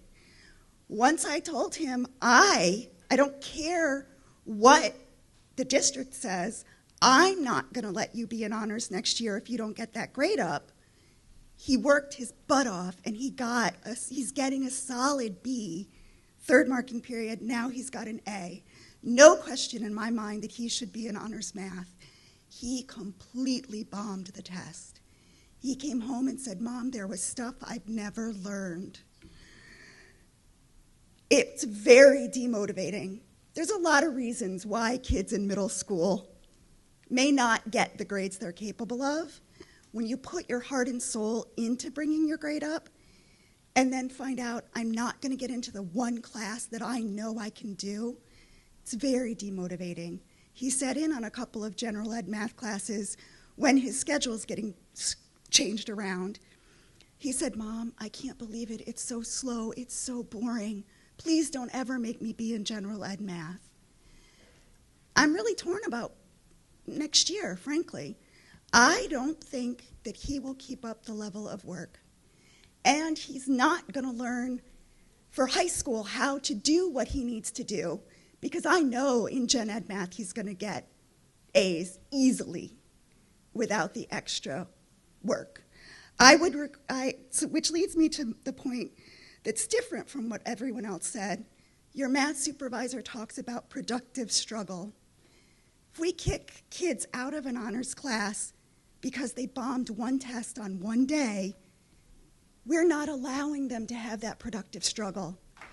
For my own son, I prefer a C that he had to work for or a B that he had to really work for than an A that he got with no effort at all. Thank you.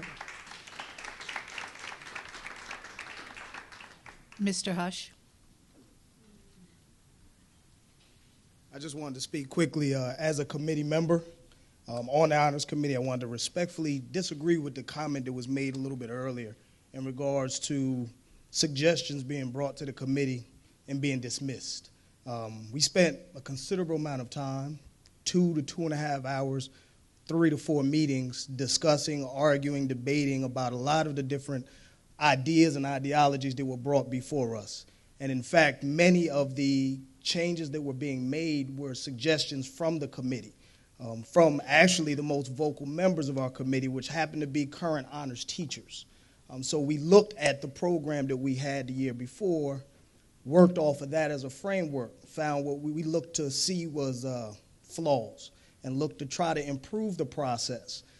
Is it a finished product? No. Obviously, we still have to continue to work, but I personally did not witness and feel that anyone's ideas were discarded when they were brought up, whether they were conventional or unconventional. It was actually a very spirited dialogue for the most part. Lasted a lot longer than I wish it had. But I just had to honestly, respectfully disagree with that comment that was made because I feel it's an inaccurate depiction of what happened in those committee meetings.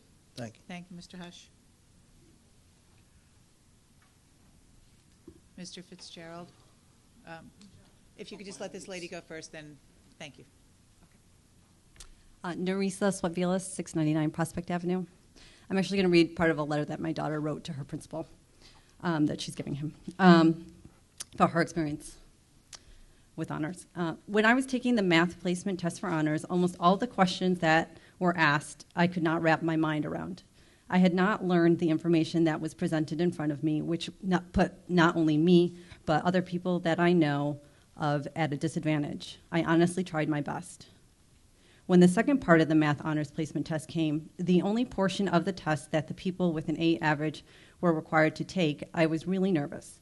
The first half of the test was extremely challenging, so I assumed that the next part of the test would be even harder, considering that this was the part that the people with an A average had to take. But I was surprised. The second half of the test incorporated all the information that I have learned in honors math this year. Therefore, this section of the test seemed like it was 10 times easier. It was so clear that I scored 100 on that section. Now that section made a lot more sense. If the first section was based on the information learned this year, it would be a different story. My only downfall was that the first section of the test. I honestly do not know how someone could pass this placement test if they didn't have an A average, nor do I know anyone who passed the test who did not have an A average. Something must have gone wrong in the making of the first half of that test because nobody was taught that information. Maybe someone possibly knew that information, but not the majority. Plus, being in an honors class should not revolve around getting perfect scores. The point of being in honors is so you can be challenged and learn more. When you are challenged, you won't have a perfect score. So why are we being asked to score above a number? Is not the point of honors to learn, not to know a bunch of information? Instead, I feel like this whole grading system is telling all of us that if you get an A, you are outstanding. If you get a B, that is still good. And finally, that if you get below a B or a C, you're not good enough. What about those people who are not great test takers, or those people that are really trying but cannot get above a C? I definitely know that the only way that I learn is by making millions of mistakes. But is it not more important to learn a huge handful of information from a class than to worry about memorizing all this information just so you can get an A? You may believe that the above information has nothing to do with getting into an honors class, but it does. When you do not score high enough on a part of the placement test, it literally drags your whole entire score down. One small piece of a test does not prove anything. What happens if you're just having a bad day? What happens if some people were simply not strong test takers? The decision of whether to place someone in honors should be based upon if the person takes a strong interest in the subject and is willing to put all their time and effort into the class, not only because they score high on a test. Thank you. And this is and Emma has gotten on honor roll and high honor roll this year for each of the marking periods. Okay, thank you. Mr. Fitzgerald. Ladies and gentlemen, I'm here to speak not of the honors testing, but more to the process that went into how we identified students through our committee. I'm not here to disagree with anyone's opinion of what took place in that committee. I bring forth maybe a more historical perspective to this piece, only because I remember 4 or 5 years ago, this process was done clandestine, and I was pretty much left holding the bag with whether or not how many sections we could order or how many students could get into a particular honors program. Last year, we opened this process up to a number of committee members to begin the formation of a more transparent process when it comes to identifying students, how we would grade them, how we would notify the parents, etc. This year, however, we sat with a number of committee members that had teachers on them, that were actual honors teachers, and some that weren't. We had parents who were educators that were in our district, and some that were not educators and just parents that had students in multiple grades. We had supervisors, we had principals, building principals. You can best believe I had my ideas. You can best believe I remember what happened 4 years ago. You can best believe that I had ideas that were discussed. I remember there's one in particular. I came to the table and I said, I think students who have a 70 average should be allowed to take this exam. At that point in time, there was some discussion. The following committee meeting, the next committee meeting, the parent came back and said that bar was too low. It wasn't a supervisor, it wasn't a teacher, it wasn't an administrator. This was a parent. And at that point, the committee made the decision of where the bar should be. At that point, it was decided that we would put in there, in the letter, that there would be a recommendation for the students to have an 80 average. However, it was left open and access for all students with the 70 and above to have access to take that exam. The committee put in a great deal of work, and there was a lot of discussion going back and forth. I know on a weekly basis with my honors committee, specifically in my building, I had many conversations because I take from 7 elementary schools, and taking from 7 elementary schools, everyone comes with a different idea of what an honor student is. When you look at why grades are not put in place, they're not put in place because we don't have a consistent grading policy across the 7 elementary schools. So when you look at an A at, say, a Mount Pleasant and an A at, say, a Redwood, how do we know that those are the same types of A's that we're looking at? So therefore, that information was not put into the process for 5th grade going into 6th grade. Now, why was it included in 6th grade going into 7th grade? Because at Edison, we do have a consistent grading policy in all of our core subject areas. So that way, when the students move on, an A on a green team looks like an A on the yellow team. There are different reasons why things are happening the way they are happening, and I believe that the committee did its due diligence in taking into consideration everyone's opinion and moving forward with trying to make this process as transparent and as clear as I've ever seen it in my 11 years here at Edison Middle School and in West Orange. Thank you very much. Thank you, Mr. Fitzgerald. Mr. A.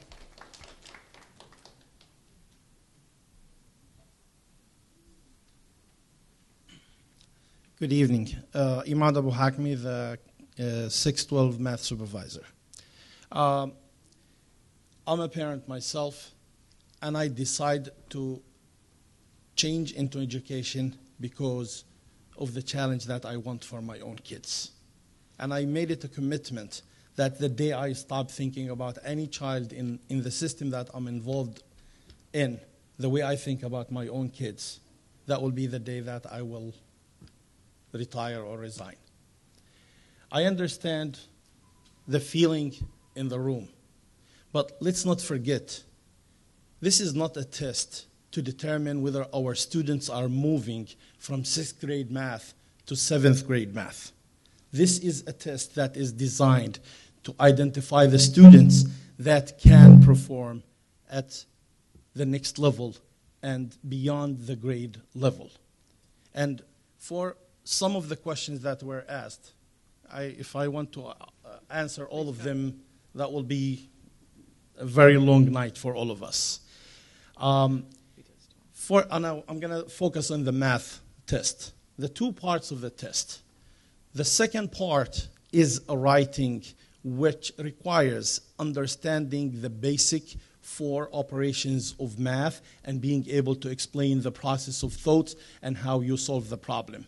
For a student who has the foundation and the minimum requirement of understanding how to add, subtract, multiply, and divide and set up the process, that should not be a problem.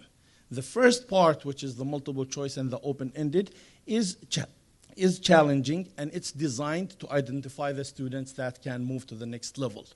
And to answer the question which was like repeated a couple of times, how many students made it to the program, we have about 300, in average, about 300 students applied to the honors program per grade level. Taking 5th going into 6th, we have about, and go to any studies, go to any programs, in average, students that get into honors and advanced programs don't make more than 10% of the student population. So out of the 300 students that applied from 5th to 6th, 36 got in. That's about 12% of the students that took the test. For the students going from 7th to 8th, we have about 42 students.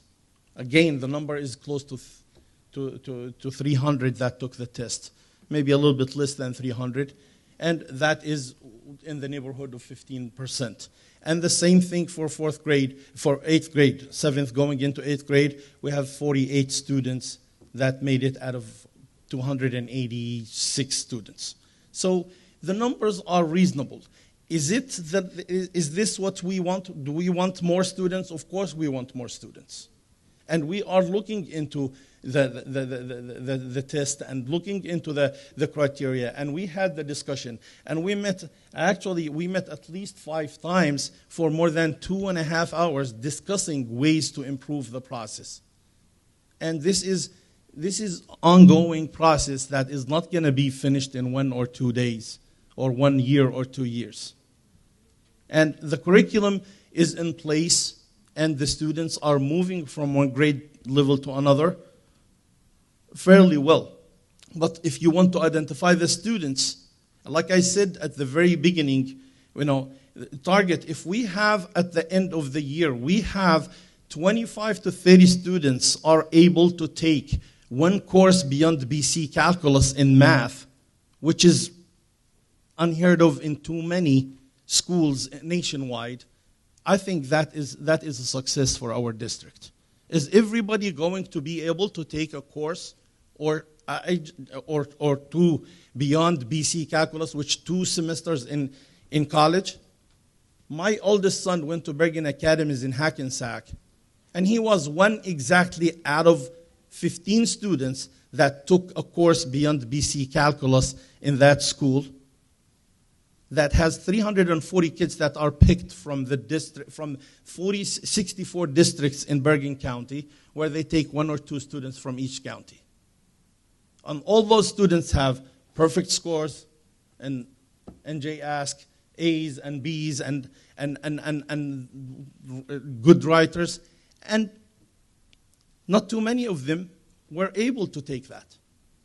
And if they are going to end up taking the honors, the classes that they're capable of. And my advice as a parent, as an educator, and I will finish with this, I'd like to share one from my very personal experience. My 2 older boys, one of them is so gifted, the other one was literally a clown. He didn't realize what he was doing till junior year in high school. And one finished with 2 courses beyond BC Calculus. The other one took honors calculus. He didn't even take AP Calculus in high school. But this year, he is finishing exactly 1 year after his brother. He closed 1 year gap between the 2. Both of them are finishing a PhD in engineering from 2 of the very well-respected programs. If I insisted my youngest was as good as his oldest, I could have ruined his future. Let the kids, please, let the kids mature and progress and learn the material that they need to learn at the base they can handle. And they are being challenged, and challenging them gradually and moving them in the right direction is the best way for them and for our district. Thank you very much. Thank you, Mr. A. Any other comments from the public this evening? Seeing none, I'll close out public session. Mr. Calavano, can you just respond first to the bus advertising? I know we spoke about it.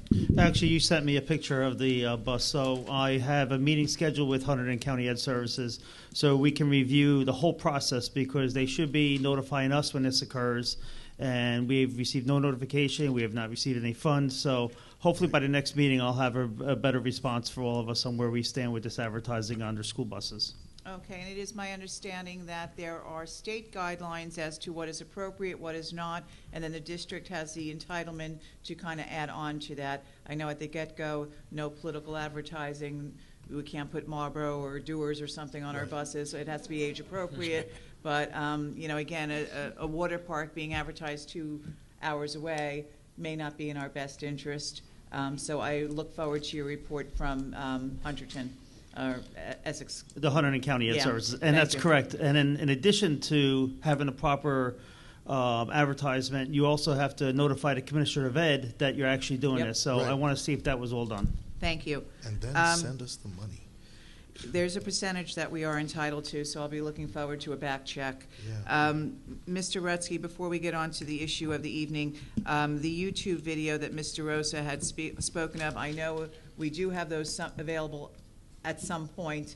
I don't know if it's necessarily up to date. Can you please respond? It is. It's been available, I believe, for 2 board meetings now. Luana, can you confirm that? I believe it's the 14th, the 28th, and the 25th. So the last 3 board meetings. Okay. And they're on the website, and they're accessible to go on and look back at them.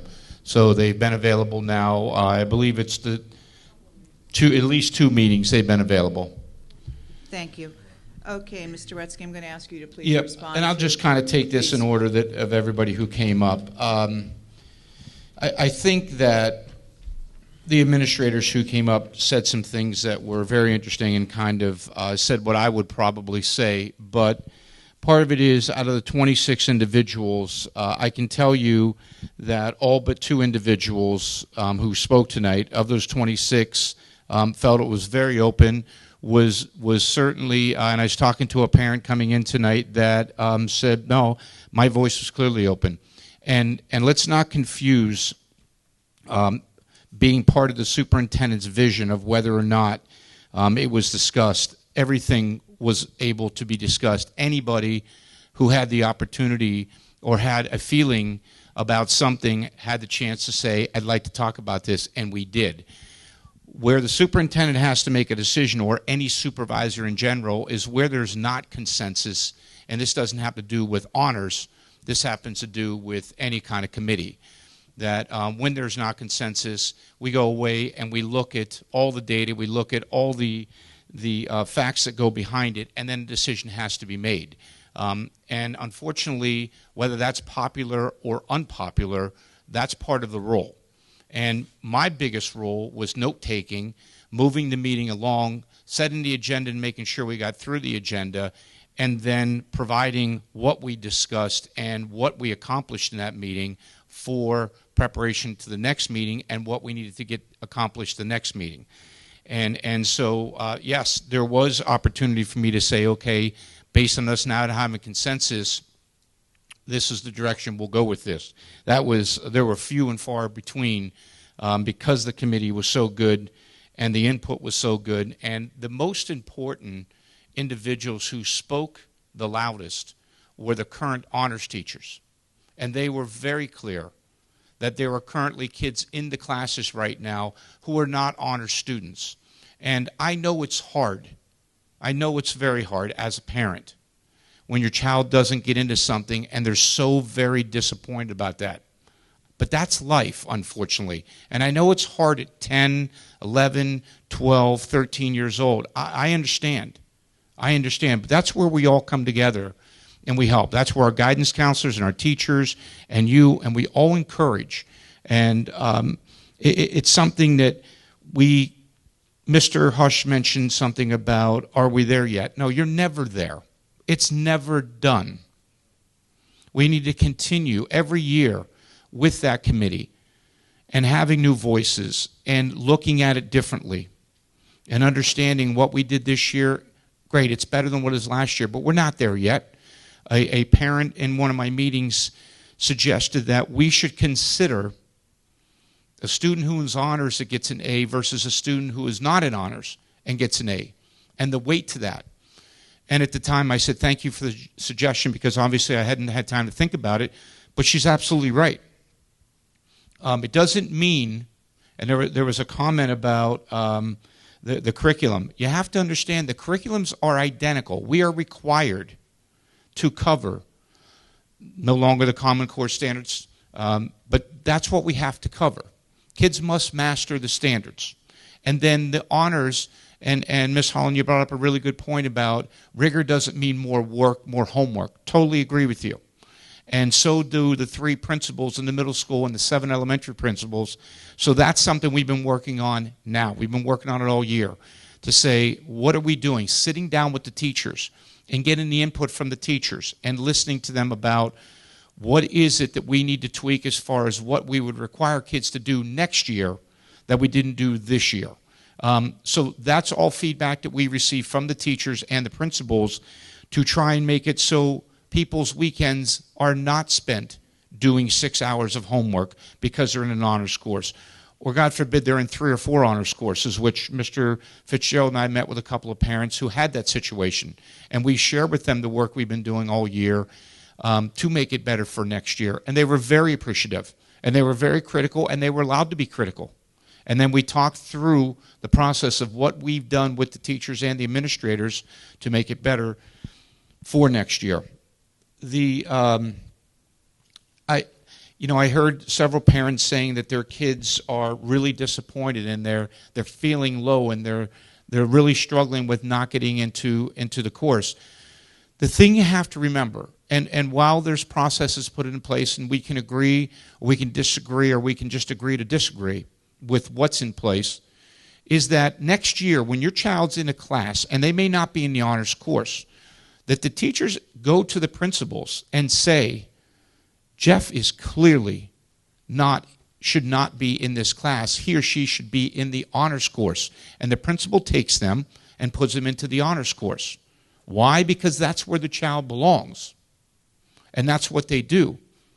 But you have to understand that because they didn't get in, and I'll address that about the idea of not being able to get in year after year. I totally disagree with that. And Mr. A confirmed that kids mature at different times. It is important that because your child didn't get in, it doesn't mean there's anything wrong with your child. It doesn't mean there's anything wrong with what you did. It just means they may not be ready. Rigor steps up. Mr. Sullivan, I just, respectfully disagree that, because a child's not, where's Mr. Sullivan? I know he's still here. Mr. Sullivan, you and I have had conversations, and I know for a fact there have been kids that have not gone into it for a couple years, and then the next year they do.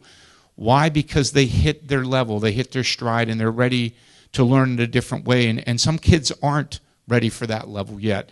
It could be test anxiety, it could be whatever the situation might be, and then they hit their stride. But what's important to know is the honors courses do go quicker, and they do require more. They require more independence. But it doesn't mean that they're doing things different that the kids who aren't in honors are doing. It means nothing to that. So a child who's going from 7th grade to 8th grade absolutely has the opportunity because they're mastering the same skills that are needed to get into that honors course the following year. We are not creating an elitist group. And this is open, and again, I'll go back to Mr. A's comment here. This is open for children. When you're talking 12 and 15%, that's above the average of how many kids get into the program. And that's not just across the nation, that's in New Jersey. It's somewhere between 5 and 10% of kids get into honors courses in middle school and high school. Now, when I walked in, I heard something about, well, we used to limit it to just 2 sections. And I said, well, that's ridiculous. And that's what Mr. Fitzgerald was referring to, that how dare us, when there's 100 kids that have qualified for an honors course, that we say, well, we only have 2 sections, so we got to raise the score. That's ridiculous, and we would never do that. But on the flip side of it, we all know that there's an opportunity for kids that it's an honors course, and it does not mean that your child's not bright or your child didn't get A's. But don't confuse A's with honors. There's plenty of ways to increase your grade, which has nothing to do with honors. There's lots of extra work that can be done. So when you get A's, you should be very, very proud of that. But don't correlate the two together because they have nothing to do with each other. And the idea that Mr. Fitzgerald addressed about the 7 elementary schools, I clearly said several times that we will get to where we have grades in the 5th grade going into 6th grade. But we can't have 7 elementary schools that have a different grading pattern and think that 1A or one way in one school is the same in another school. It's not. And it's not fair until we get it consistent across the 7 schools.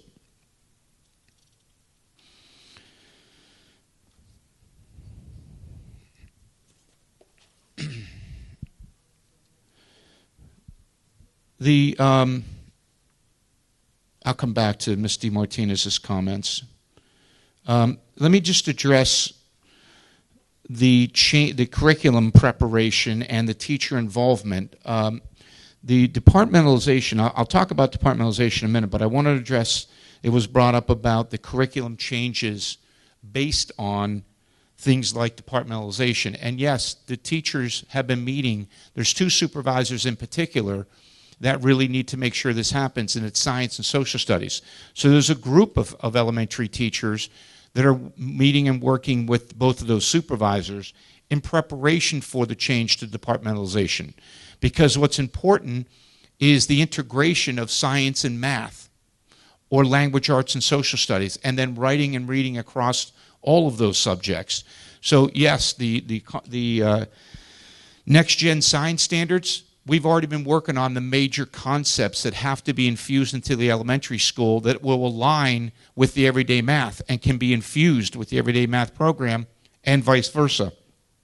And yes, teachers are the ones that are driving that, because that's where we're getting the information from. The idea about language arts and social studies are looking at the exact same thing. And we have some work to do next year on rewriting things. So there's lots of conversations that are taking place, again, with the supervisor and with the teachers. As far as the, we talked about the website and the Board of Ed meetings. They've been up for a couple of meetings now. Ms. Holland, obviously, you and I talked about this, and the idea that your child not getting in does not mean that he will not be recognized next year and be able to put into that. And I can speak for the 3 middle school principals that happened this year, that teachers came to them and said, I think this child should be in the honors course, and they looked at a couple different things and put the child in. The child was not recommended the year before by the teacher. Yet when they went to the next grade level, and the other teacher, the current teacher, saw some things differently. And there's nothing wrong with that. The idea is to get the child in the right placement. And no matter what we have to do that, which means even though they may not be in the start of the year, doesn't mean they can't be in a week, 2, 3, a month into it. And what's important for us to be telling kids is that's an option for you. So from day one, work as hard as you can work on that.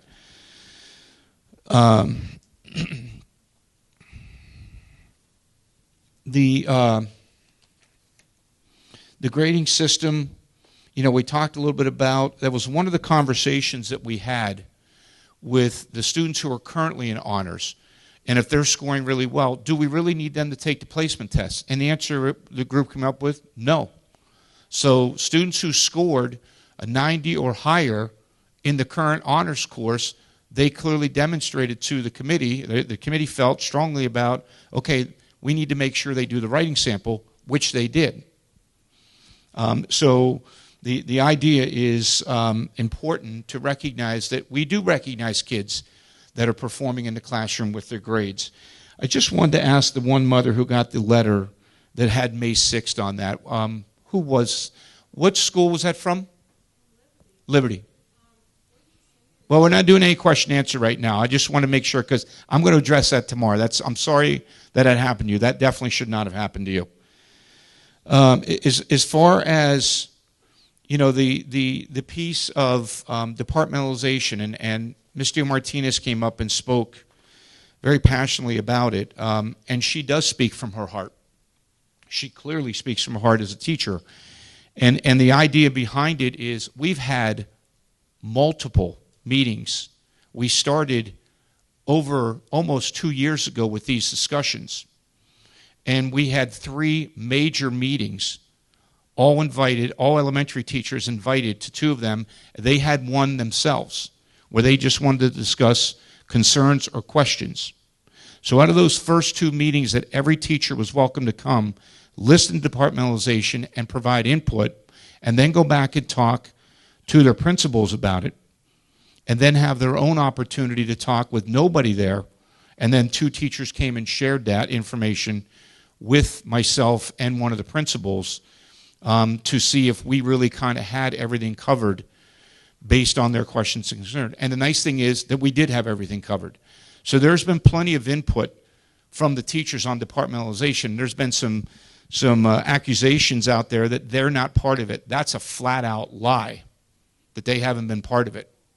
And what's really important is we did not do it for this September, meaning the year we're in, because of the feedback from the teachers, that they thought we could use more time to really prepare for it, which we did. And I came to the board and I said, I'm going to make the recommendation to wait one more year on this. And there was one board member in particular that was not happy with it, but completely understood it because of how important it is.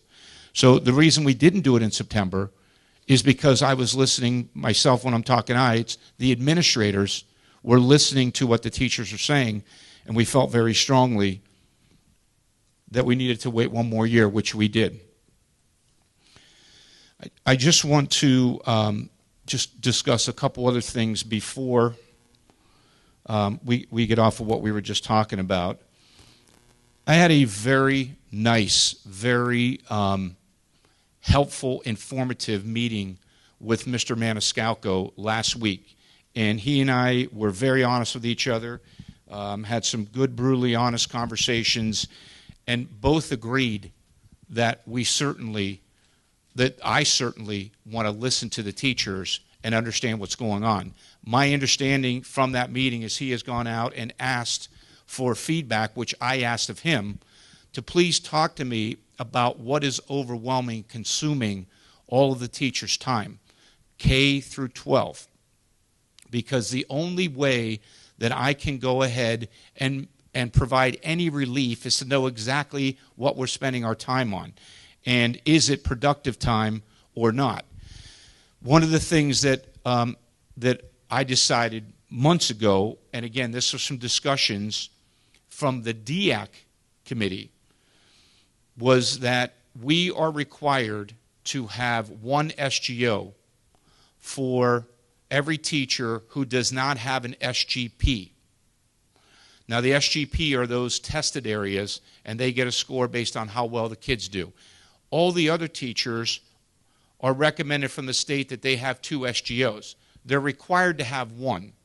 And so when I was listening to the teachers and I was observing and evaluating how much time goes into the SGO process, I've already decided for next year, meaning the 16-17 year, that all those teachers that are doing 2 SGOs are only going to have to do 1 SGO because I don't see the bang for the buck.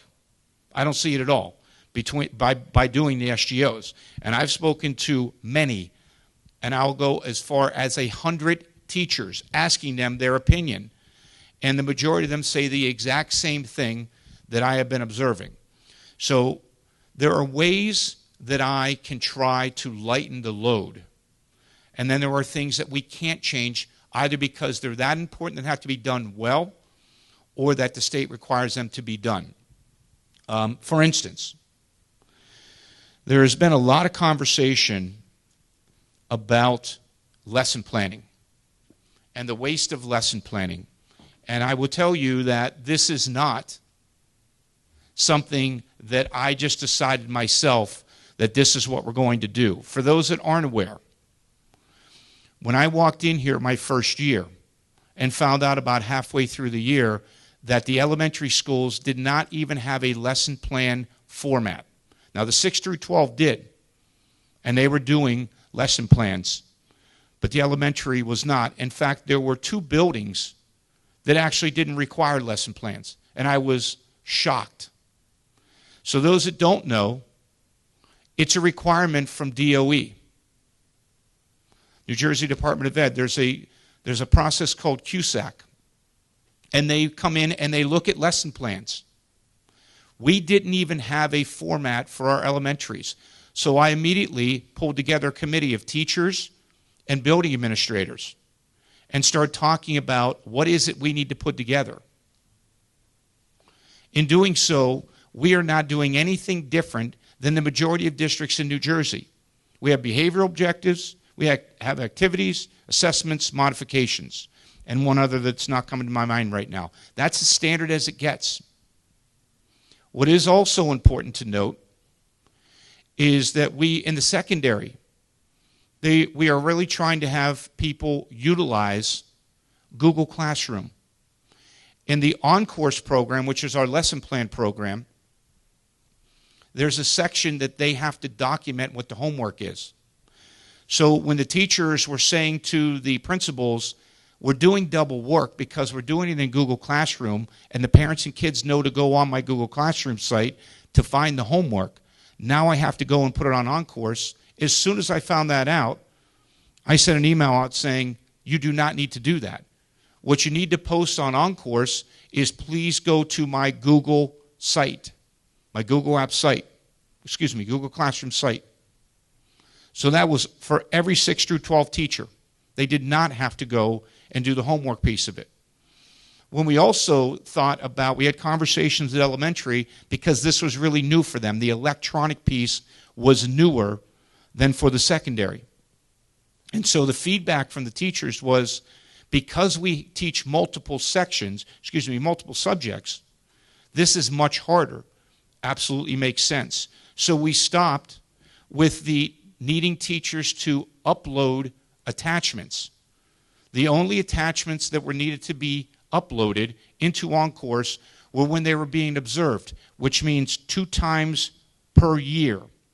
And non-10-year would be 3 times per year. And that was it. And the last piece of the lesson planning was something called DQs.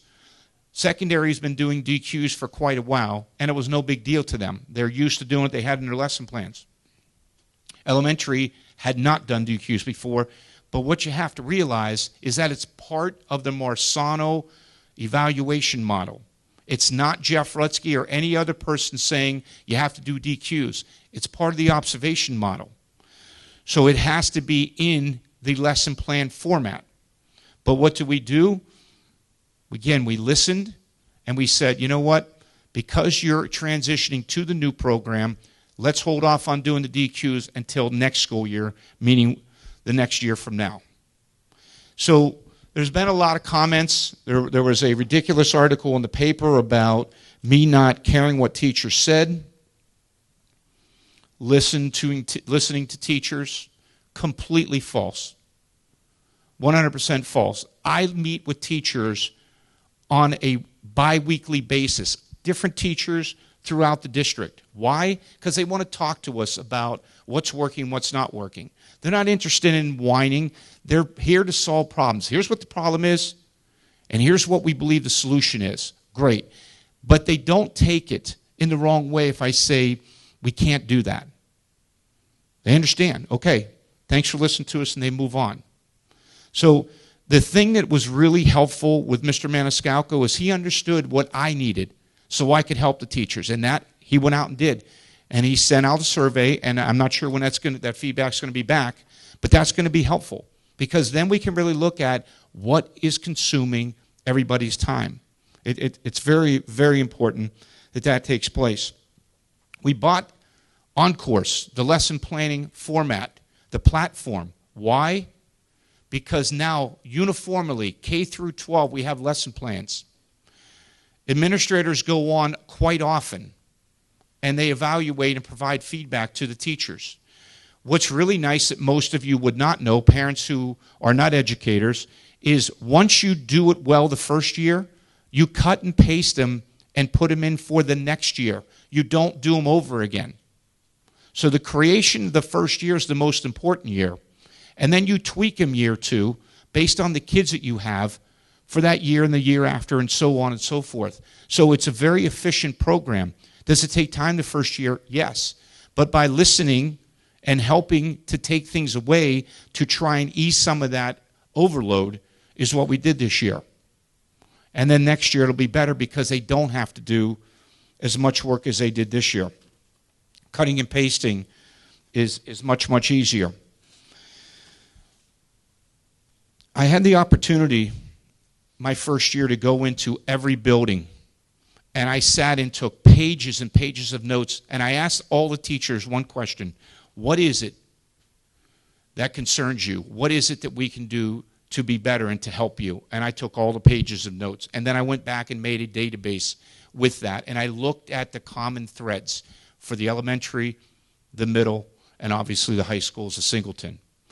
That is what's building and what we're doing with all of our initiatives. It's directly from those conversations my first year. And anybody who knows anything about the elementary schools knew that we had a serious problem with our language arts program. We had issues in the middle school that needed to be addressed. And how did I find that out? Directly from the teachers and listening to them. And then I had the same opportunities when I went around to the PTA meetings. And I would sit and listen to what the parents said. And basically all I did was take notes. Or I would say to them, I've heard that, and here's what we're trying to do to combat that or fix that. So really, really important. But one of the things we have to realize is training was one of the biggest issues brought up. Training was never provided. When you put a new program in, we were never trained to have things.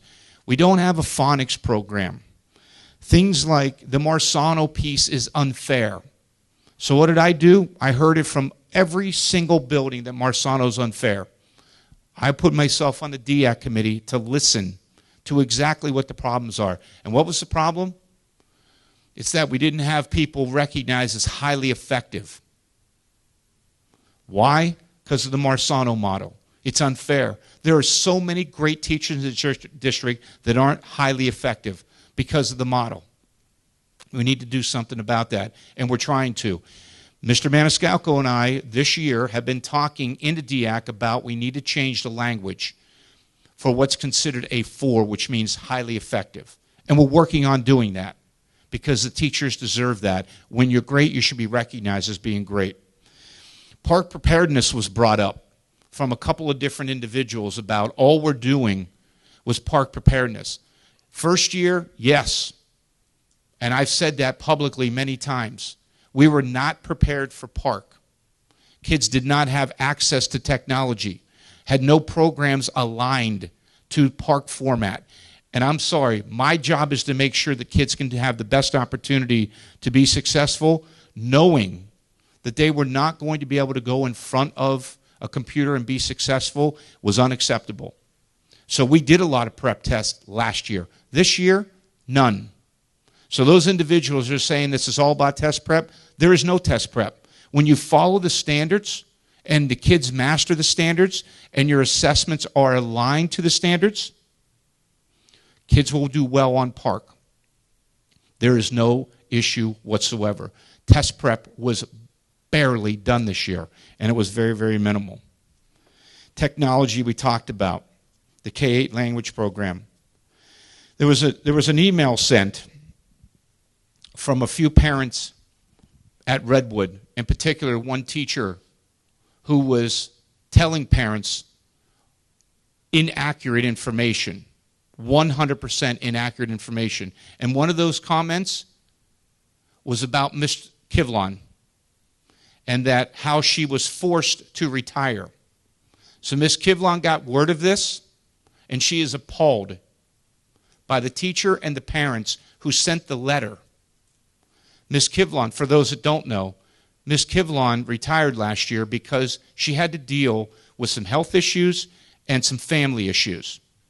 She would still be here if she did not have to. She is a phenomenal principal. And if there was really a problem with myself or any other administrator, why would she have asked to come back and be the interim principal at Hazel? And I welcomed her with open arms and wanted her to do that. She was only concerned about her pension, so she chose not to because she got information from the pension department that it may not be in her best interest and didn't want to jeopardize her pension. She and I talk all the time. I am a reference for her when she's looking for additional work. I have great respect for her. Our relationship is excellent. So for somebody to put that out, that that's why she retired, is really, really unprofessional and uncalled for. There were some issues with I'm reading emails of other people. Please let me joke on this. I have a hard enough time answering my own emails. I get 200 emails a day. I don't have time to look at other people's emails. And what's interesting is there was a superintendent in this district who actually did look at people's emails. And it was completely unprofessional. And when I heard that, I put in a safeguard this year. So when anybody in this district looks at somebody else's email, including myself, this gentleman next to me, Mr. Calavano, and the Director of Technology, Phil Santiago, gets an email and says who's looking at it and what person they are looking. 3 people have the opportunity to see. I do not look at people's emails. Number one, I don't have time, nor do I really want to look into what's going on in people's emails. We have plenty of things to do. The idea about emergency days, I just wanted to share something because there were some things brought up last meeting, and it was really disheartening because I knew it was incorrect, but I want to address one comment, and I don't really want to go into anything further. There was a comment made about a Gregory teacher that how inhumane the human resource department has become, that a teacher's husband was dying and we did not provide her any help. Well, let me make sure that everybody understands the facts. This person received 10 emergency days to make sure that she could take care of herself, her family, and her husband, who was sick and then unfortunately passed away. And on the day she passed away, the principal of that building, who was really, really appalled as well, that somebody would get up and speak and not tell the truth when that principal was working so hard to help that teacher. We provided the teacher with an aide out of Gregory because she was having such a hard time. That aide went with her for that entire day to help her pull herself together and get done what needed to get done. The principal didn't need to do that. She did that because she cares about her staff. And the idea that we didn't provide emergency days, again, 100% inaccurate. Not only did we provide them, we provided 10 days. And if she needed more, we would have done that as well. And I want to also just, this year so far, donated sick days are when I am really sick and I'm out of sick days, and Mr. Maniscalco contacts me and says, can I go out and ask for more sick days for this person because they're out? I just want you to know for this year, we have given donated days 73, 34, 91, 119, 69, 33, and 90 days to people who are battling cancer, have surgery, serious problems in their life. And there are 40 or 50 others that he didn't need to ask me about that have come and said, here's what I'm dealing with. And the answer was, here's how we'll help you. So unfortunately, what we have is partial information. And that's what's disturbing. Because nobody wants to help teachers. Nobody respects teachers. My wife is a teacher, a special ed teacher who spends $1 gazillion every year she has been teaching. Right now she's home teaching my children. Never has she forgotten, nor have I, the importance of the teacher and who's most important in the school. And it is the teacher. So nobody needs to remind me of the importance. But also, let's not confuse that we have a contract. And when people need help like these days, we give it to them. But we also have a contract. And let's not confuse the two. And then lastly, somebody pointed out that, and this same exact teacher from Redwood, who was informing the parents, who a lot of them contacted us about how ridiculous it was that they were being put in the middle of something, of what she was asking parents to do, that I pointed my finger at somebody. I have never in my life pointed my finger at somebody. I would never stoop that low. Or that I would yell at somebody. I've never, ever raised my voice. Am I blunt? Yes. Am I straightforward? Yes. Because it takes out the fluff. I am very clear on my expectations for everybody that I work with. And there's no issue with that. As far as Roseland, Ms. DeMartinez and I have worked together in the past. She is a phenomenal supervisor. She is better than I ever thought she could be in this short amount of time. Why? Because she's excellent. And she was the one teacher who came to me and said, I'm really worried about departmentalization. And I said, give it 2 months and come back and talk to me. It took her a month. And she said, don't ever change this. We love it. Why? Because it's proven. Departmentalization is not new. There are districts around us that have been doing departmentalization for a very long time, and they're very, very successful. We, West Orange, have been doing departmentalization in our own schools. And it's been very successful. We just haven't done it in a uniform, consistent way across the schools. So I'd like to close with thanking Mr. Maniscalco for taking the time to meet with me last week, and for all the teachers that are here tonight and that were here at the last board meeting. I heard you loud and clear, and I am very reflective. And I will tell you that I listened to everything you said. I wrote down everything you said, and I thought about it all last week, and then I met with Mr. Maniscalco, and we will continue to work towards doing what we need to do. It's not us versus them. Never is that mentality. So people who are writing things in the paper and sending emails, you need to get the facts. That's all I'm asking you to do. Before you make up things and put it out there, just make sure you have the facts, because you don't have the facts if you're not in it. And that's all. And so for everybody who got up and spoke, I know that not everybody agrees with the honors program. I understand. But there's just as many people who come out and applaud the honors program. We're trying to find the balance. And the piece I'll close on, our non-honors courses are really solid. They're really good. And we have really good teachers in those classes. So if your child's not in an honors course, it doesn't mean they're not going to be challenged. They are going to be challenged. We just need to make sure that we strike the balance about who should be in the honors and who should not be in the honors. That's all I have tonight. Thank you, Mr. Rutsky. There's really not much more to say after Mr. Rutsky responded. I just wanted to make a couple of points, and then we will adjourn.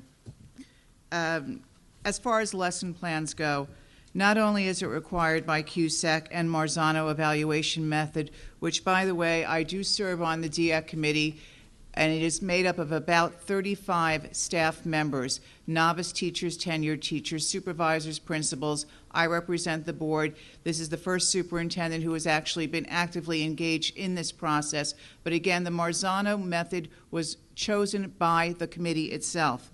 Mr. Rutsky actually didn't really support the Marzano method, and apparently, as we've since learned, not many other districts do. But regarding lesson plans, it's required by the Board of Education. There is a policy that it must be adhered to. Ms. Mordecai and I were on the board at the time when the policy was not up to snuff, and a teacher had chosen to use a supplemental that was the most reprehensible, inappropriate tool that we have ever seen, and the community went nuts, and rightfully so. So there does need to be checks and balances as to the lesson plan policy. And just a final comment on, no matter what we are, if we're teachers, if we're parents, if we're Board of Education members, or just members of the human race, relying upon hearsay when you have no direct knowledge and then touting that as gospel is really an incredibly stupid idea. It just is bad all around. And so it leads to slander, it leads to libel. And when you talk about people's careers, if you don't know what you're talking about, sometimes it's best not to say anything at all. With that, I'd like a motion to adjourn. May I have a motion? So moved. Is there a second? Second. Thank you. Good night. Have a good night.